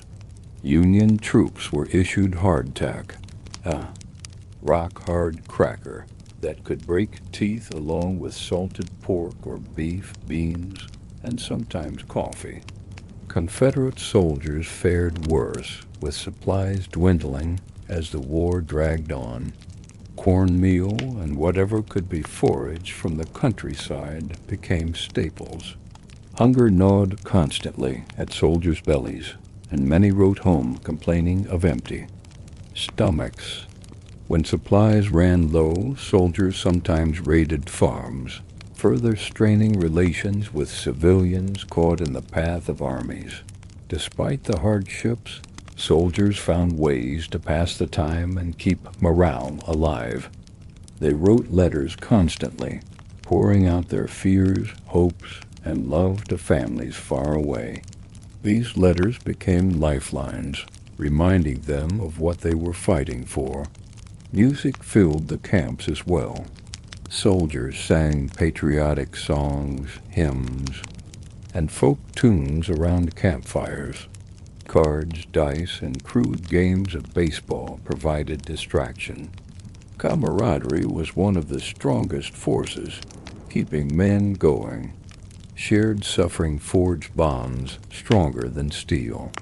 Soldiers often said they fought not for the abstract cause of Union or Confederacy, but for the comrades beside them. Yet life on the front lines was also filled with fear. Every day soldiers lived with the knowledge that battle could come at any moment. The sound of distant artillery or the sudden call to arms meant that routine could instantly give way to horror. In battle, soldiers experienced a sensory overload, unlike anything they had ever known. The deafening roar of cannons, the crack of rifles, the screams of the wounded, and the thick smoke that choked the air turned fields into nightmares. Men stood shoulder to shoulder in tight formations, ordered to march directly into enemy fire. Courage was demanded, but fear was inevitable. Many soldiers admitted in letters and diaries that their legs shook uncontrollably before battle, or that they prayed for wounds serious enough to send them home, but not fatal. The brutality of combat left lasting scars. Men saw their friends cut down beside them, torn apart by grape shot or musket fire. The stench of blood and gunpowder lingered long after the smoke cleared. Survivors carried memories that haunted them for the rest of their lives. In an era before the concept of post-traumatic stress was understood, soldiers often described soldier's heart, a condition of nervous exhaustion marked by trembling, palpitations, and despair. It was the unrecognized echo of trauma that thousands carried home with them. Prisoner of war, camps added another layer of misery. Soldiers captured in battle were often sent to overcrowded camps where disease, hunger, and neglect ran rampant. Andersonville in Georgia became infamous for its horrific conditions, where tens of thousands of Union prisoners suffered in open fields with little food or water. Many died slow deaths, not from enemy bullets, but from starvation and exposure. Confederate prisoners in northern camps endured similar hardships, though conditions varied. For soldiers, capture meant entering a living nightmare that rivaled the worst battlefields. Even amidst the horror, there were moments of humanity. Soldiers on opposing sides sometimes traded coffee and tobacco during lulls in fighting, or shouted jokes and insults across picket lines. On Christmas or during temporary truces, men occasionally shared brief friendships with the very enemies they would face in combat the next day. These glimpses of humanity revealed the paradox of war. Men who might have been friends in another time were compelled to kill one another by forces far beyond their control. Discipline was strict and desertion a constant problem. Some men could not bear the strain and slipped away, risking capture and punishment. Others stayed but complained bitterly about incompetent officers, endless marching, or senseless charges into fortified positions. Still, many endured, driven by duty, pride, or the bond with their comrades. Letters from home often reminded them why they stayed, even when their bodies ached and their spirits broke.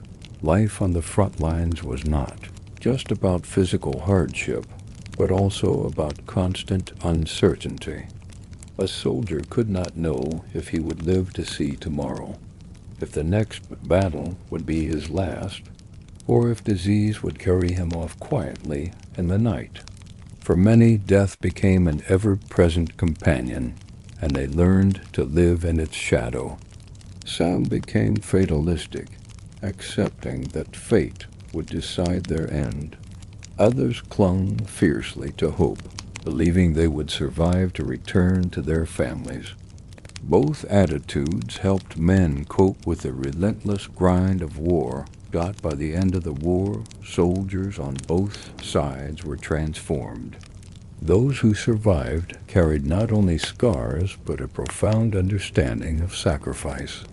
Their daily struggles, the hunger, the disease, the fear, and the camaraderie defined the Civil War as much as the grand strategies of generals.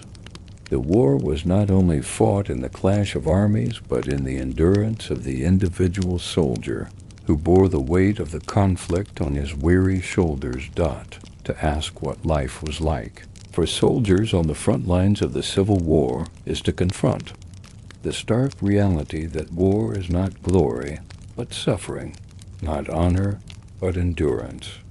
These men lived in filth, marched until their feet bled, fought until their muskets were too hot to hold, and watched their friends die beside them. Yet through it all they endured, carrying on in the face of unimaginable hardship. Their resilience, born of necessity, made them the true backbone of the Civil War. The American Civil War was not only a clash of armies, but also a collision of two very different worlds, each with its own rhythms of daily life, its own struggles, and its own vision of what America was meant to be. While soldiers bled on the battlefield, civilians across both the South and the North carried the burdens of a war that reached into every farm, every town, and every household. To truly grasp the Civil War, one must look beyond the general's maps and the smoke of cannon. Fire into the kitchens, the fields, the factories, and the homes where ordinary people tried to survive. Life in the South and life in the North during the war were worlds apart, shaped by geography, economy, and culture, yet both were scarred forever by the 4-year struggle.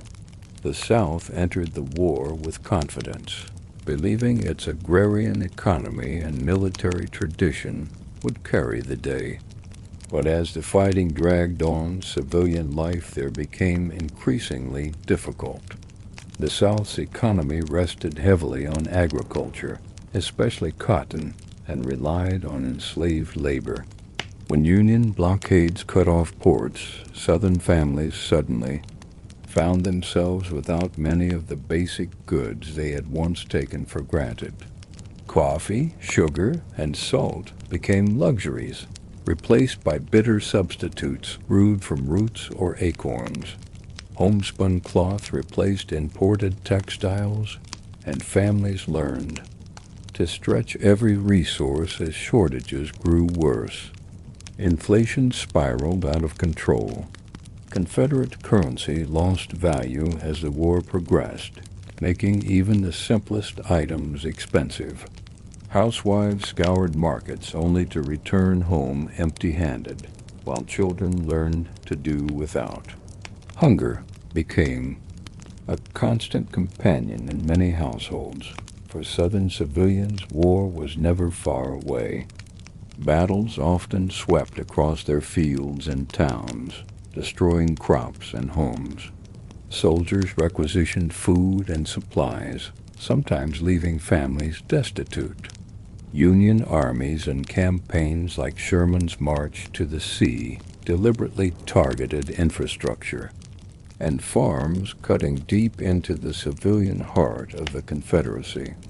Women bore the brunt of these hardships, managing farms and households alone while husbands, brothers, and sons fought at the front. Letters revealed their exhaustion and despair, but also their determination to endure. They not only kept families alive, but also became symbols of Southern perseverance. Still, the cost was immense: malnutrition, despair, and the ever-present fear of raids or violence. Enslaved people in the South experienced a transformation unlike any other. For them, the war was not just about battles, but about freedom itself. As Union armies advanced, many enslaved men, women, and children fled plantations to seek refuge behind Union lines. Known as contrabands, they built refugee camps, worked for the Union Army, and in many cases joined as soldiers or laborers. For those who remained behind, life was fraught with uncertainty. Some saw their masters leave to fight, loosening the grip of slavery. Others endured even harsher conditions as owners tried to maintain control. The war tore apart the institution of slavery, offering both terrible suffering and new hope. In contrast, life in the North bore different challenges. The Union's economy was far more industrialized, and factories hummed with activity throughout the war. While the South struggled with shortages, the North expanded production of weapons, uniforms, and supplies. Railroads carried goods and troops efficiently, ensuring that life, while strained, was not shattered in the same way. Still, Northern civilians did not escape hardship. With hundreds of thousands of men at war, women entered factories, offices, and farms to keep the economy running. They became nurses, clerks, and workers, roles that challenged traditional gender expectations. The war expanded opportunities for many women, even as it tested their endurance. Northern cities also felt the strain of war in their own way. Immigration surged during the 1860s, with many Irish and German immigrants arriving, often finding themselves drafted into Union service. The draft laws themselves sparked outrage, leading to violent riots in places like New York City in 1863. Angry mobs protested not only conscription, but also racial tensions and economic inequality, burning buildings and attacking African Americans. In a shocking eruption of violence, these riots revealed the deep divisions within Northern society, divisions that mirrored the conflict tearing the nation apart. Daily life in the North was also marked by constant reminders of war. Newspapers carried lists of the dead and wounded, and families waited anxiously for letters from the front. Mourning became a way of life, as black armbands and veils were worn in countless homes. Communities held fundraisers to send supplies to soldiers, while churches and civic groups organized aid for widows and orphans. While life was not as devastated as in the South, the emotional toll was still crushing. One of the starkest contrasts between the two regions lay in how civilians experienced the war's presence. In the South, battles raged across farmland. Towns were burned, and armies moved through the countryside, leaving devastation behind. In the North, few battles ever touched civilian soil. Aside from border states and isolated raids, the war was something seen in newspapers rather than one's backyard. This geographical divide created vastly different experiences of war. For Southerners' destruction was personal and immediate. For Northerners, the war was a distant but ever-looming shadow, its impact measured in losses at the front and rising prices rather than burning barns and ruined fields. As the war dragged into its later years, both North and South faced exhaustion. In the South, shortages became crippling. Stories abound of women rioting in Richmond and other cities, demanding bread to feed their children. Confederate leaders struggled to maintain morale as hunger and despair spread. In the North, war weariness also grew, with some calling for peace at any cost. Yet victories like Sherman's capture of Atlanta reinvigorated Union resolve, while the South's continued defeats drained hope. Civilian endurance was tested to the limit, and it was often ordinary families who bore the heaviest burdens. The psychological toll cannot be overlooked. Families across both regions lived in constant anxiety, waiting for the dreaded knock on the door or the letter that confirmed their loved one would not be coming home. Communities became bound together in grief, holding funerals, writing condolence letters, and caring for the bereaved. The shared suffering of civilian life created a kind of resilience, but it also left scars that would last long after the war ended. In the end, life in the South and life in the North during the Civil War revealed two Americas, each struggling in its own way. The South endured devastation, hunger, and the collapse of its way of life. The North bore the weight of industrial mobilization, political unrest, and the endless stream of casualties. Both sides sacrificed, both sides suffered, and both sides emerged changed forever. The war was not fought only in the trenches and the fields, but in kitchens, workshops, and hearts across the nation. The resilience of civilians, whether Southern women keeping families alive amid ruin, Northern workers forging weapons and tending farms, or enslaved people seizing the chance for freedom, was as much a part of the Civil War as any famous battle.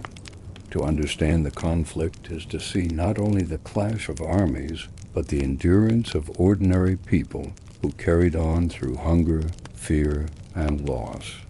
Life in the South versus life in the North was a story of contrast, but also a shared human story of survival in the midst of the nation's darkest hour.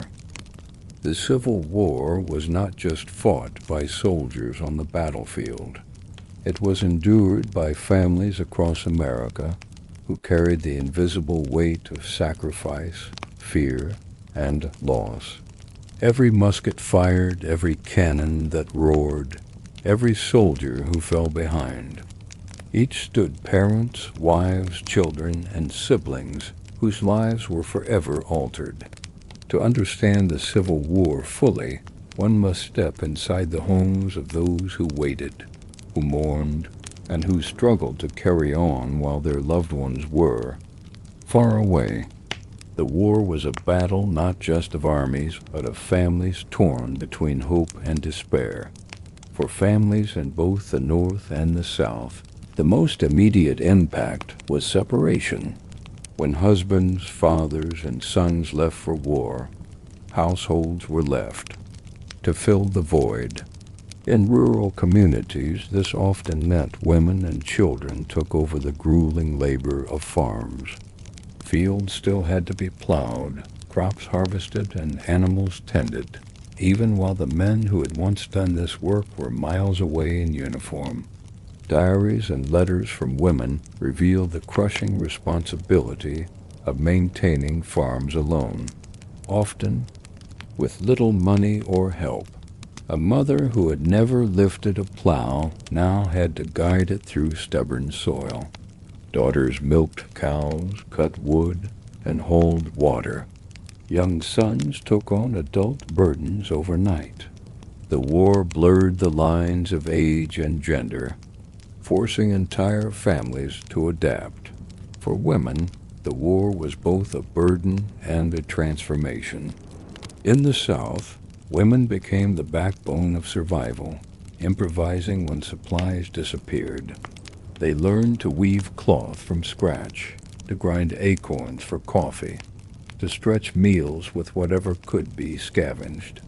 Some wrote of the humiliation of wearing dresses patched until they were barely recognizable, or of feeding children with meals so meager that hunger became constant. In the North, many women entered factories and offices, producing uniforms, weapons, and supplies. Some became nurses, tending to the wounded in field hospitals, witnessing horrors that once would have been unthinkable for them. The war thrust women into public and professional roles on a scale never before seen, reshaping family dynamics and planting seeds for future social change. Children, too, bore the weight of war. For some, childhood ended the day their fathers marched away. Young boys shouldered farm chores, delivered supplies, or in some cases even lied about their age to enlist. Girls grew up quickly, taking on domestic duties far beyond their years. Letters written by children to fathers at the front are heartbreaking in their simplicity, pleas for them to come home. Updates about animals on the farm or innocent questions about when the war would end. Many children never saw their fathers again, learning about death through folded letters sealed with government stamps. Childhood was reshaped by grief, fear, and responsibility. The psychological strain on families was immense. Every day brought uncertainty. Newspapers printed casualty lists, and families scoured them in dread. The arrival of a telegraph rider in town sent hearts racing, for it might mean news of a loved one's death. Mothers and wives learned to live in a state of suspended grief, clinging to hope but bracing for the worst. Some received no closure at all, their husbands or sons simply vanishing on battlefields, buried in unmarked graves or lost to disease. The absence of certainty was its own cruel torment. Letters served as fragile bridges between soldiers and their families. Soldiers poured their hearts into ink, describing conditions, expressing longing, or offering reassurances. Families replied with news of home, encouragement, and desperate pleas for safety. These letters became lifelines carried across vast distances, often taking weeks or months to arrive. Sometimes letters crossed paths, arriving long after the sender had already died. Families cherished them, reading and rereading words until the paper wore thin, each sentence a reminder of connection in a world torn apart. Widowhood and orphanhood became tragically common. The sheer scale of death in the Civil War meant that countless families were shattered. Widows struggled not only with grief, but also with survival. Many had no income, no land, and no means of supporting children. Communities sometimes stepped in to help, but charity could not replace the steady hand of a husband or father. Orphans filled homes and streets, some cared for by relatives, others left adrift in poverty. The war created a generation marked by loss, where entire family trees were cut short beyond immediate grief. The war altered how families related to each other. The absence of men gave women a new authority in households. Decisions that once would have fallen to husbands now rested with wives. While many families longed for normalcy, others found that roles had shifted permanently. Some men returned to homes where wives had become independent managers of farms or businesses. and adjustment was not always smooth. The war had reshaped family structures in ways that could not easily be undone. Families also endured the war's impact in more subtle ways. In the South, many homes were literally destroyed, burned by Union armies, or stripped bare by Confederate. Requisition. Families who had once lived in comfort found themselves homeless, wandering in search of shelter. In the North, while homes were spared from physical destruction, the emotional wreckage was just as real. The constant absence of fathers left children growing up in households marked by silence and sorrow. Even in victory, the North carried scars. The war also divided families. Brothers sometimes fought on opposite sides, their loyalties torn between Union and Confederacy. Letters between such families reveal the agony of divided loyalties, where love battled ideology. Some never reconciled, their relationships shattered as permanently as the nation had been. In border states like Kentucky and Missouri and Tyre, communities were split and families faced suspicion and betrayal within their own neighborhoods. The war was not only national but deeply personal. The emotional endurance of families became a hidden front of the war. While soldiers endured bullets and disease, families endured the long silence of waiting, the emptiness of loss, and the crushing weight of survival. The war reshaped their identities, their responsibilities, and their futures. Children grew into adulthood with memories of hunger, grief, and hardship, while women bore the scars of years spent holding households together alone. By the time the war ended in 1865, America was not only a different nation, but also a nation of different families.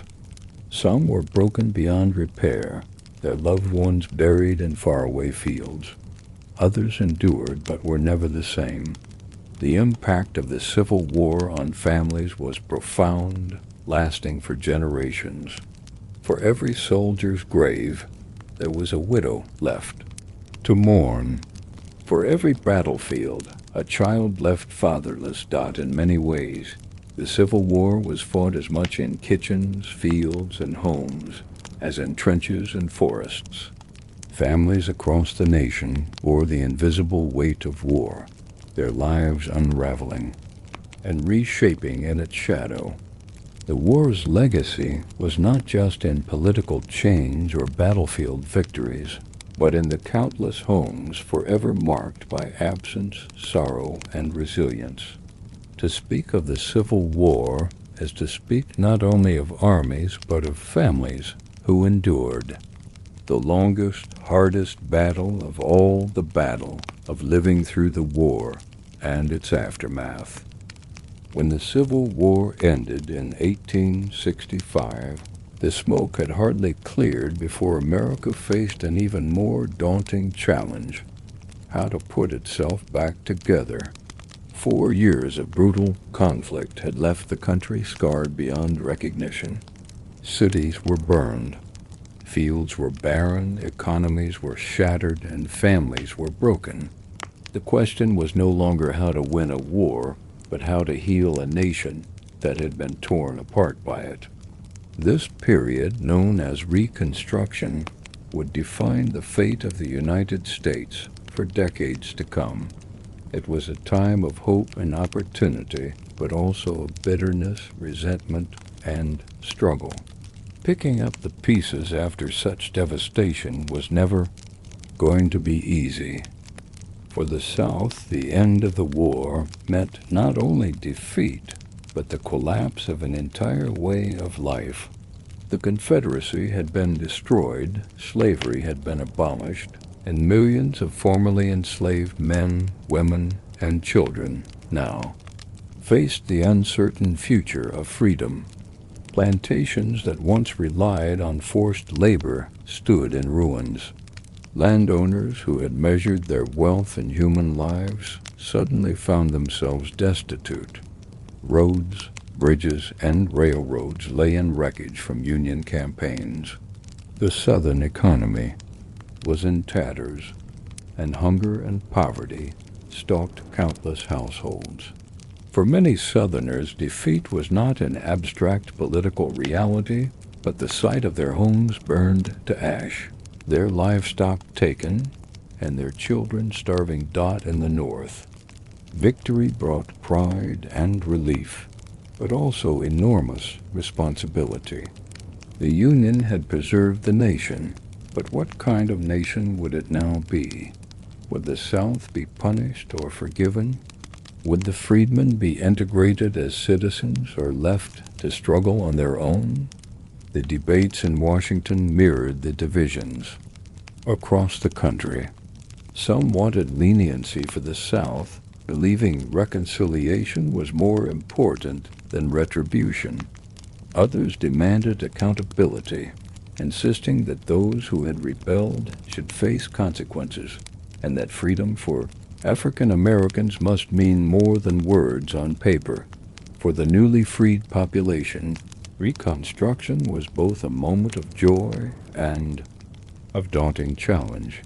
Freedom meant the end of bondage, but it did not guarantee safety, prosperity, or equality. Families that had been torn apart by slavery now tried desperately to reunite, searching for loved ones who had been sold away. Years earlier, churches, schools, and communities sprang up almost overnight as freedmen and women sought to build lives of dignity and independence. The establishment of the Freedmen's Bureau provided some support help with food, housing, and education, but its resources were limited, and its efforts often met with fierce resistance from white Southerners who refused to accept change. Violence became a grim feature of Reconstruction. Secret societies like the Ku Klux Klan rose from the ashes of the Confederacy, terrorizing African Americans and their allies, burning homes, lynching individuals, and attacking schools and churches. Freedom was fragile, constantly under threat. While federal troops attempted to maintain order, their presence was resented, and their protection was inconsistent. The war may have ended on paper, but in many parts of the South, the battle for freedom continued in brutal, everyday struggles. Economically, the South attempted to rebuild through systems like sharecropping, which allowed freedmen to work land in exchange for a portion of the harvest. But this often became a trap, locking families into cycles of debt and poverty little better than slavery. Landowners manipulated contracts, kept wages low, and ensured dependence. For African Americans, freedom often meant legal liberty, but economic chains. In the North, industrial growth surged ahead. Railroads expanded, factories multiplied, and the seeds of a modern economy were planted. The divide between the industrial North and the agricultural South only deepened, creating new tensions that lingered long after the guns fell silent. Politically, Reconstruction was a battleground of ideas. President Andrew Johnson, who succeeded Lincoln after his assassination, favored a lenient approach, quickly readmitting Southern states with few requirements.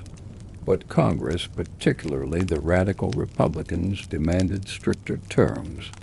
They passed Reconstruction Acts that placed the South under military rule and required new state constitutions that guaranteed rights for African Americans. For a brief moment, black men not only voted but also held office, a revolutionary shift in American democracy. State legislatures, school boards, and even Congress itself saw the presence of formerly enslaved men shaping policy. But this progress was met With fierce backlash, white supremacist groups sought to reverse these changes, while many white Southerners refused to recognize the legitimacy of black citizenship. Tensions boiled over in violent clashes, massacres, and riots. Reconstruction became a tug-of-war between ideals of equality and the reality of resistance. The North, meanwhile, grew weary of the effort.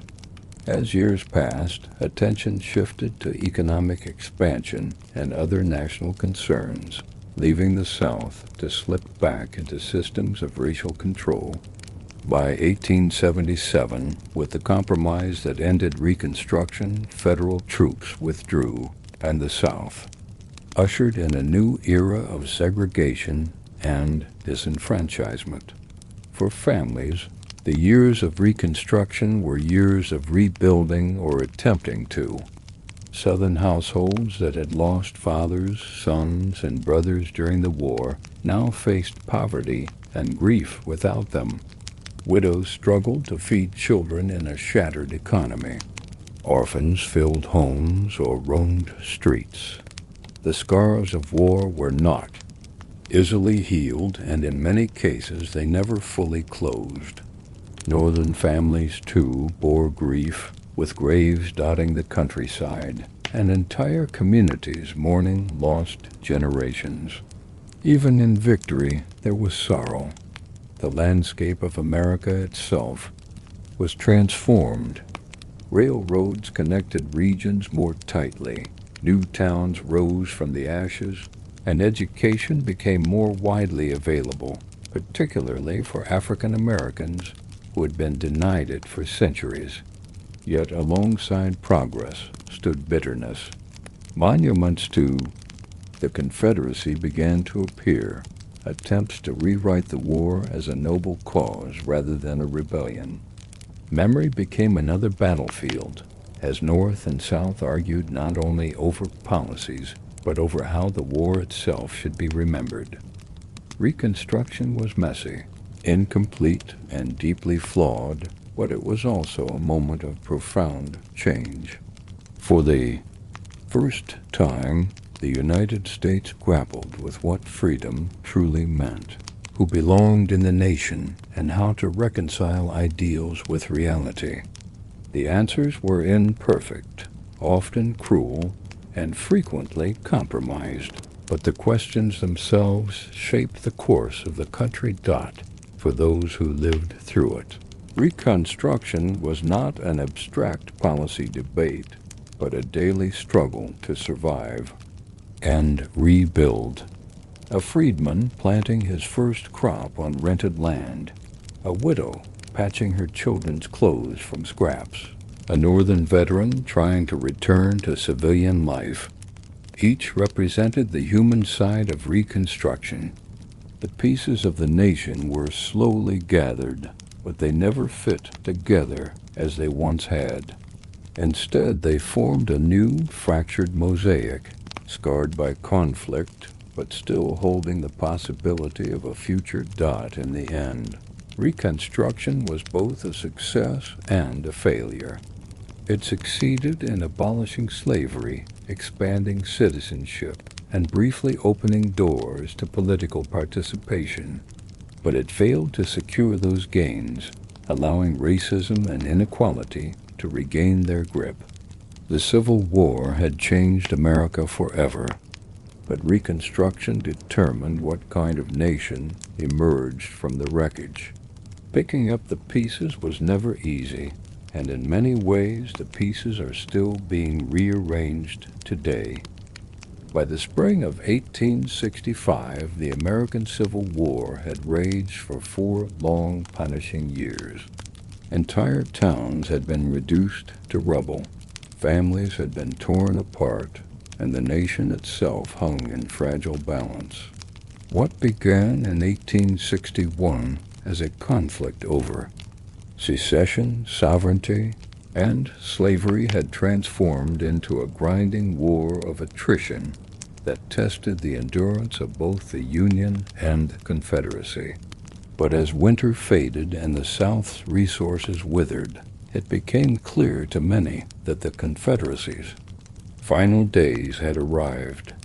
Yet the war would not simply end with the stroke of a pennant, closed with desperate marshes, shattered armies, and civilians clinging to hope that the suffering might finally cease. By 1865, the Confederacy was crumbling from within. Its armies were exhausted, its supply lines fractured, and its economy devastated by Union blockades and destruction. Hunger gnawed at soldiers and civilians alike. Inflation had made Confederate money nearly worthless, leaving markets barren of food and goods. Families starved while armies scavenged whatever they could find. In Richmond, the Confederate capital, desperate women rioted in the streets, demanding bread. The once proud Confederacy was bleeding to death from every direction, and yet its leaders clung to hope that one more bold stroke, one more battle, might turn the tide. General Robert E. Lee, commander of the Army of Northern Virginia, had long been the Confederacy's greatest hope. His brilliance on the battlefield had kept Southern armies alive even when outnumbered and outgunned. But by 1865, even Lee could not hold back the inevitable. His troops, once fierce and determined, were starving, barefoot, and weary beyond imagination. Desertion spread as men abandoned the fight to return home to families who themselves were starving. Lee still held his army together with sheer determination, but the odds were no longer in his favor.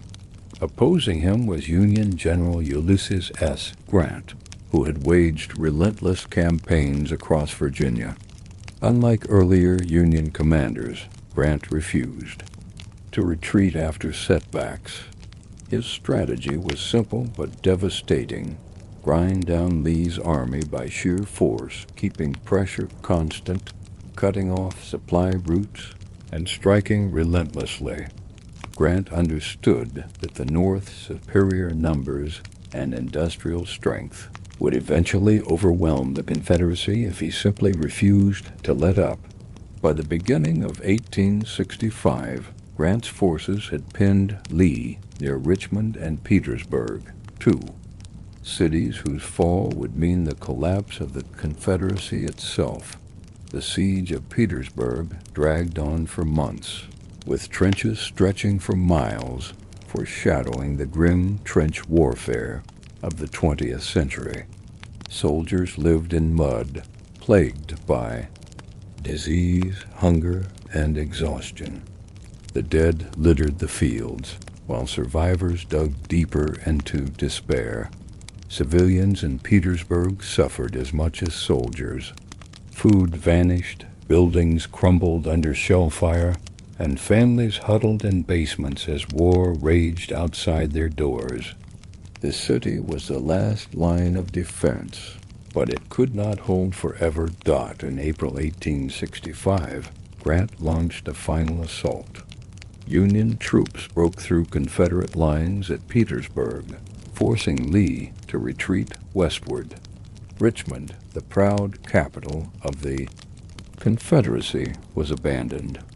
Fires consumed much of the city as Confederate officials fled, and Union troops marched in, greeted by freedmen and weary civilians.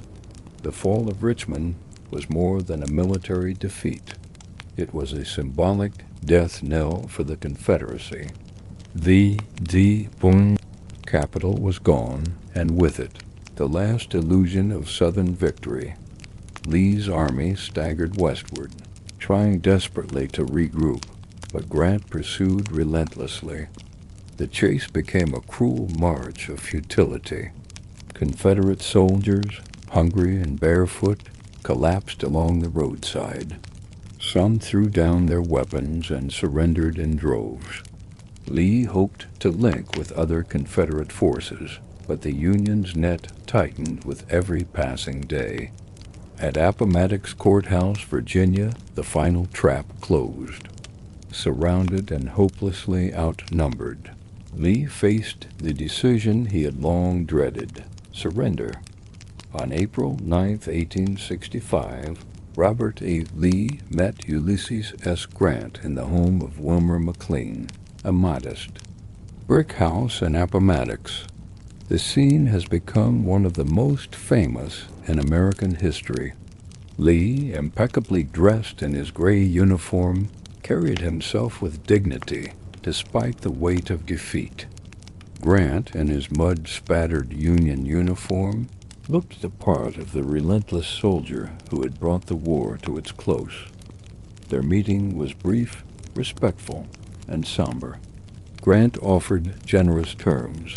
Confederate soldiers would be allowed to return home with their horses and personal possessions, free from punishment, if they laid down their arms. Lee accepted. The war, at least in Virginia, was over, but the fighting did not cease everywhere instantly. Scattered Confederate forces remained in the field, refusing at first to believe the end had come. In North Carolina, Alabama, and Texas, battles continued for weeks as word of Lee's surrender spread slowly. Some officers urged guerrilla warfare, believing they could prolong resistance indefinitely, but most soldiers were too weary to continue. Gradually, armies disbanded, men trudged home, and the Confederacy dissolved. By June 1865, the last Confederate forces had surrendered, and the Civil War had truly ended. For soldiers, the final days of the war were marked by exhaustion, relief, and sorrow. Many wept as they stacked their rifles for the last time, realizing the cause for which they had sacrificed so much was lost. Others were simply grateful to be alive, eager to return to families they had not seen for years. Union soldiers, too, felt mixed emotions. Victory brought joy, but the cost was staggering. Over 600,000 dead, countless wounded, and a nation scarred. For both sides, the war's end was less a celebration than a weary exhale. For civilians, the final days brought both hope and despair. In the South, families faced the reality of defeat and the collapse of the world they had known. Homes were destroyed, fields ravaged, and loved ones gone forever. Enslaved people, however, saw the final days of the war as the dawn of freedom. Union troops were greeted with tears of joy by men and women who had waited their entire lives for emancipation. Songs, prayers, and celebrations erupted as chains were broken. Freedom, fragile and uncertain though it was, had finally arrived. The final days of the war also brought shocking tragedy. Just 5 days after Lee's surrender, President Abraham Lincoln was assassinated in Washington, D.C. by John Wilkes Booth. The nation, still reeling from war, plunged into mourning. For many, Lincoln's death was a cruel twist of fate. The man who had preserved the Union would not live to guide its healing. His assassination cast a long shadow over Reconstruction, deepening divisions and leaving the country leaderless at a moment when unity was most needed. The closing moments of the Civil War were not tidy. They were messy, chaotic, and filled with human suffering. Soldiers wandered home to find farms destroyed, families missing, and futures uncertain.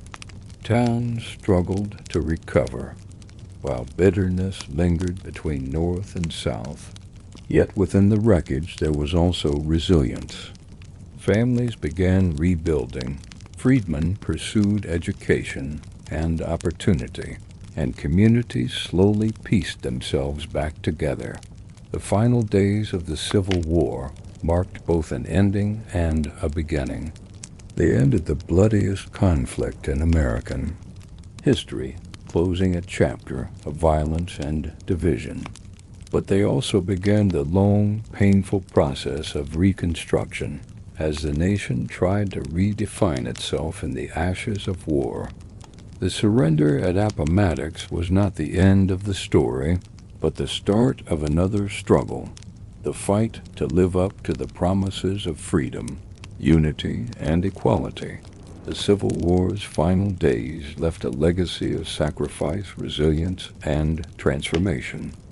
They were not marked by parades or easy triumphs, but by weary soldiers, grieving families, and uncertain futures. Yet within that weariness lay the hope that a nation once torn apart could someday be whole again.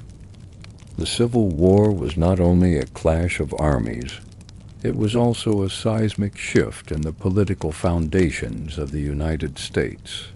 When the conflict began in 1861, the Union was a fragile federation still wrestling with questions of state sovereignty, federal power, and the institution of slavery. By the time it ended in 1865, the war had transformed the nation politically in ways that would reverberate for generations.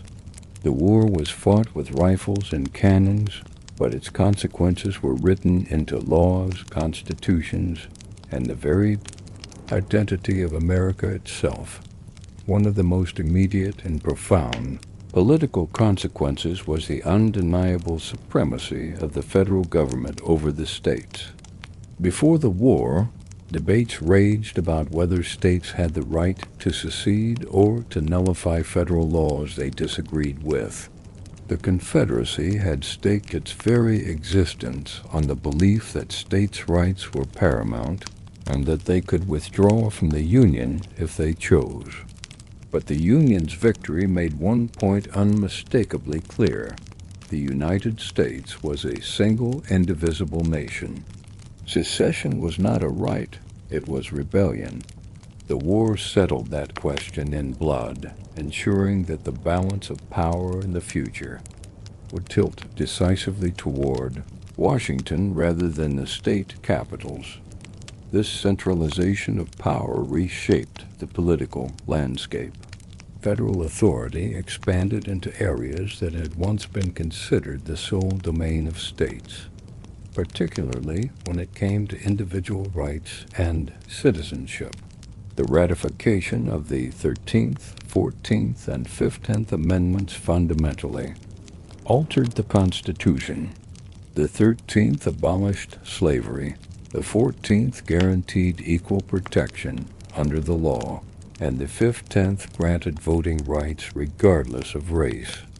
These amendments were revolutionary, not only for what they promised to African Americans, but also for the precedent they set, that the federal government could and would intervene in the states to enforce rights and equality. The war also reshaped the two-party system. Before 1861, the Democratic Party dominated national politics. Fractured, though, it was by divisions between Northern and Southern Democrats. The Republican Party, relatively new at the time of Lincoln's election, was considered a sectional party with strength in the North, but little foothold in the South. By the war's end, however, the Republicans had become the party of union, emancipation, and victory. They would dominate national politics for decades, shaping Reconstruction and overseeing the transformation of the nation into an industrial power. The Democrats, meanwhile, were weakened and divided, particularly in the South, where their association with secession and defeat left them struggling to recover. The assassination of Abraham Lincoln in April 1865 profoundly altered the political consequences of the war. Lincoln had envisioned a reconstruction guided by mercy and a desire to heal the nation, famously urging malice toward none and charity for all. His death, however, left the task of reunification to his successor, Andrew Johnson, a man ill-suited to the moment. Johnson's leniency toward the South and opposition to full equality for African Americans created bitter clashes with Congress, particularly the radical Republicans. This tension shaped Reconstruction, making it a battleground of competing visions, one of leniency and compromise, the other of radical transformation. The political fallout of Lincoln's absence meant that Reconstruction was more contentious, more violent, and ultimately less successful than it might have been. The Civil War also redefined the meaning of citizenship. Before the war, the Constitution had tolerated slavery, and the infamous Dred Scott decision of 1857 had declared that African Americans could not be citizens. The war overturned that precedent. With the passage of the 14th Amendment in 1868, citizenship was extended to all persons born or naturalized in the United States. This simple but profound change not only enfranchised millions of former slaves, but also reshaped the legal identity of every American. No longer would citizenship be defined by race or legal status. It became a universal principle enforced by federal law. The expansion of federal power also reached into the economy and society. During the war, the government had introduced new measures such as the first federal income tax, the establishment of a national banking system, and the issuance of paper currency known as greenbacks. These innovations did not vanish after the war. They laid the groundwork for a modern financial system and expanded the federal government's role in economic life. The war had proven that a strong centralized government was not only capable of preserving the Union, but also of managing a vast national economy. The relationship between North and South became a central political issue in the decades after the war. The Reconstruction Acts placed the South under military rule, forcing states to rewrite their constitutions and grant rights to freedmen before being readmitted to the Union. For Southern whites, this was an unprecedented humiliation, fueling resentment and resistance. For African Americans, it was a brief moment of political participation and hope.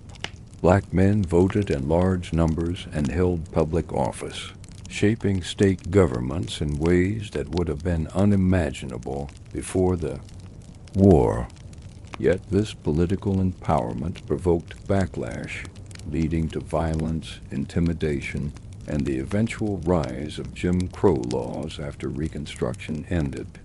The war had expanded rights on paper, but the battle to enforce them politically was only beginning. Internationally, the Civil War had consequences as well.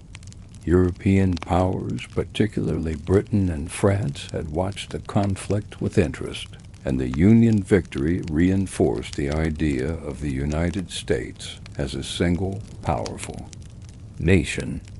The defeat of secession made it clear that America would not fragment into smaller, weaker republics. This strengthened the nation's standing abroad and signaled its emergence as a unified power, one capable of exerting influence on the global stage. The political message was unmistakable. The United States was here to stay. The war also changed the presidency itself. Abraham Lincoln had expanded executive powers during the conflict, suspending habeas corpus, imposing blockades, and raising armies without prior approval from Congress. These actions were controversial at the time, but set precedents for future presidents. The war demonstrated that in times of national crisis, the executive branch could wield extraordinary power. This legacy has echoed through American history, shaping debates about the limits of presidential authority. Perhaps the most enduring political consequence of the Civil War was the idea of freedom itself.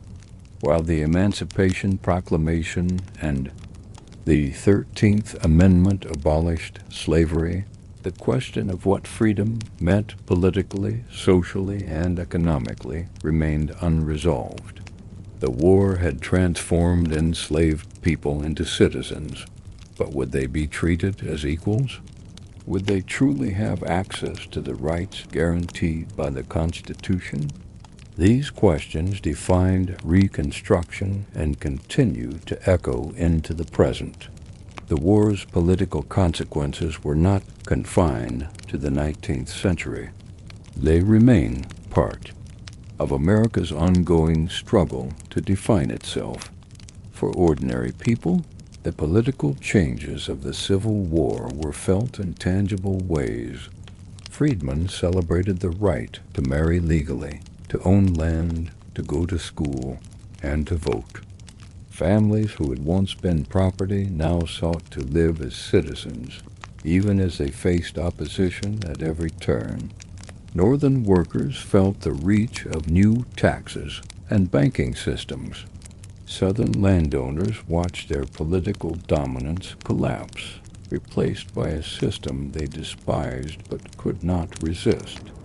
Veterans returned to find a different country, one in which the old political order had been overturned by the time Reconstruction ended in 1877. The political consequences of the Civil War were both profound and incomplete. The Union had been preserved, slavery destroyed, and the Constitution rewritten. Yet equality remained elusive, and the struggle to enforce the promises of Reconstruction became one of the central dramas of American history. The Civil War had proven that the nation could not be divided, but it also revealed how deeply it could be scarred.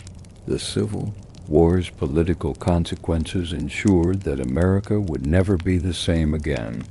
It shifted power to the federal government, redefined citizenship, reshaped political parties, and expanded the role of the state in daily life. But it also left unresolved tensions that would fuel future conflicts over race, over rights, and over the meaning of freedom itself. In the ashes of war, a new America was born, fragile, ambitious, and forever marked by the political battles of its bloodiest conflict. When the last gun fell silent in 1865, America was no longer the same nation it had been 4 years earlier. The Civil War had claimed over 600,000 lives, left countless more wounded in body and spirit, and destroyed entire landscapes. Cities lay in ashes, railroads torn apart, and families scattered by loss. Yet within this devastation, the United States emerged altered in ways that could never be undone. The war had not only determined that the Union would survive, but had also redefined its very character, reshaping politics, society, the economy, and the meaning of freedom itself.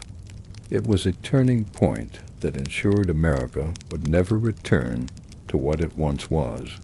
Perhaps the most profound change was the destruction of slavery. For centuries, human bondage had been the backbone of the Southern economy and a festering wound on the nation's conscience. The Civil War shattered that system. Through the Emancipation Proclamation, the 13th Amendment, and Union victory, millions of enslaved people were freed. The end of slavery did not mean the end of racism or inequality, but it was an irreversible step forward. Freedom meant families long torn apart by auctions and forced labor could finally attempt reunification. It meant that the legal foundation of one of history's most brutal systems had been dismantled. The war had forced the nation to confront its deepest contradiction, professing liberty while denying it to millions, and had chosen, however imperfectly, to resolve it. Yet the legacy of emancipation was complex. Freedmen and women faced staggering challenges in the aftermath. Poverty, violence, and discrimination remained constants in their lives, even as they pursued education, land ownership, and political participation. Reconstruction briefly offered a glimpse of equality with African Americans voting, holding office, and shaping policy. But the backlash was swift and fierce, leading to decades of segregation and disenfranchisement. Still, the abolition of slavery planted seeds of progress that could never be entirely erased. The Civil War had made freedom irreversible, and the fight for civil rights would carry that torch forward. The war also permanently altered the balance of power between federal and state governments. Before 1861, secession and states' rights were hotly contested, and many Americans viewed the Union as a voluntary compact. The Confederacy's defeat ended that debate.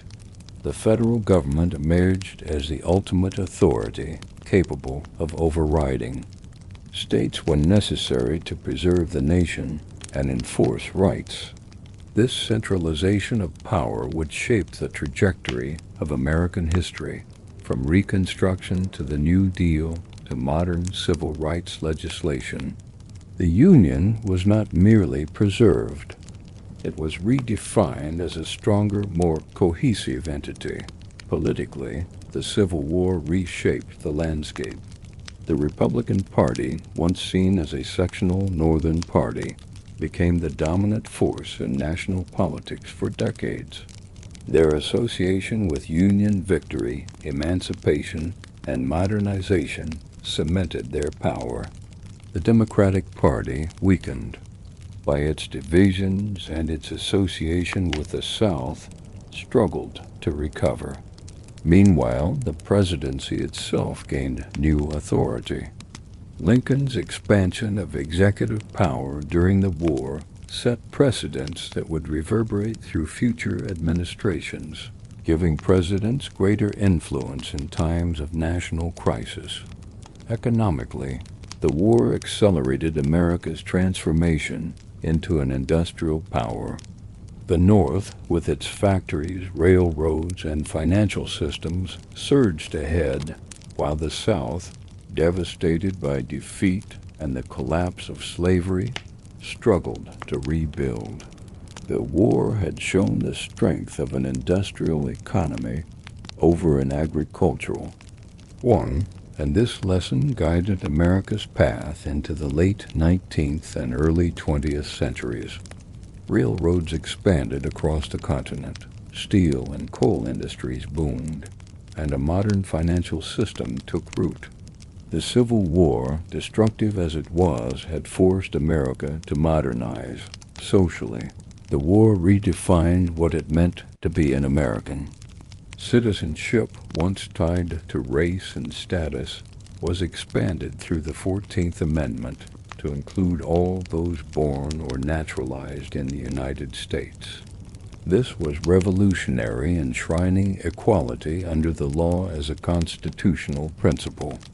Though the reality often fell short of the promise, the foundation had been laid for future struggles toward justice. Millions of immigrants arriving in the post-war years would also find themselves woven into this new definition of America, one more inclusive, though still imperfectly so. The war also left deep scars, emotional, cultural, and regional. The South mourned not only its defeat, but the destruction of its world. Its cities were burned, its economy crippled, its pride shattered. Yet within that mourning grew a mythology, the so-called lost cause, which romanticized the Confederacy and distorted the war's true causes. This narrative would shape Southern identity for generations, fueling resentment and racial oppression. The North, meanwhile, celebrated its preservation of the Union, but also carried the weight of enormous loss. Every town had its graves, every family its empty chair at the table. The Civil War's memory would remain vivid, shaping how both regions saw themselves and each other. Culturally, the war produced a new sense of national identity. For the first time, many Americans began to think of the United States not as a fragile union of separate states, but as one nation, indivisible. The sacrifices of soldiers, the speeches of leaders, and the shared trauma of loss forged a new collective consciousness. The war gave rise to national cemeteries, Memorial Day, traditions and monuments that sought to commemorate sacrifice and preserve memory. Even in mourning, Americans found a way to bind themselves together through remembrance. The human cost of the war was staggering. Entire communities had been hollowed out by death. Widows and orphans were left in every corner of the country. Veterans returned home maimed, haunted by nightmares, or broken by years of hardship. The Civil War was not just a national event, but a personal tragedy repeated millions of times over. And yet, through grief and ruin, people rebuilt. Farms were replanted, businesses reopened, and families stitched their lives back together as best they could. The resilience of ordinary Americans ensured that the nation moved forward, even if slowly and painfully. Internationally, the Civil War's outcome confirmed the United States as a united power rather than a divided experiment. European nations, which had once watched eagerly for signs of American weakness, now recognized that the Union was indivisible. The Confederacy's failure ended the possibility of a fragmented America, and the country's future as a rising industrial and military power became inevitable. This new perception of strength would shape America's role in global affairs, preparing the ground for its eventual emergence as a world leader in the 20th century. The Civil War also sparked debates that continue to echo. What does freedom mean? Who deserves equality? How far should federal power extend? These questions, sharpened by the war, have never fully disappeared. Each new chapter in American history has returned to them, from the civil rights movement to contemporary struggles over justice and inclusion. The war's legacy is not just written in history books. It is woven into the nation's ongoing journey, got by the end of Reconstruction. The America that had emerged from the Civil War was profoundly different from the one that had entered it. Slavery was gone, the Union was preserved, and the Constitution was forever changed. The country had been bloodied and scarred, but it had also been reborn. The Civil War was a crucible, testing whether a nation so divided could endure. The answer, hard-won, was yes, but the price was staggering, and the consequences enduring. America after the Civil War was a nation haunted, but also hardened. It had proven its resilience, embraced a new identity, and set itself on a path toward modernity. It was forever changed, not only in its laws and politics, but in the hearts and minds of its people. The war had ended, but its lessons would never be forgotten. The United States had been fractured, but from those fractures a stronger, though imperfect, nation emerged. The Civil War had changed America forever.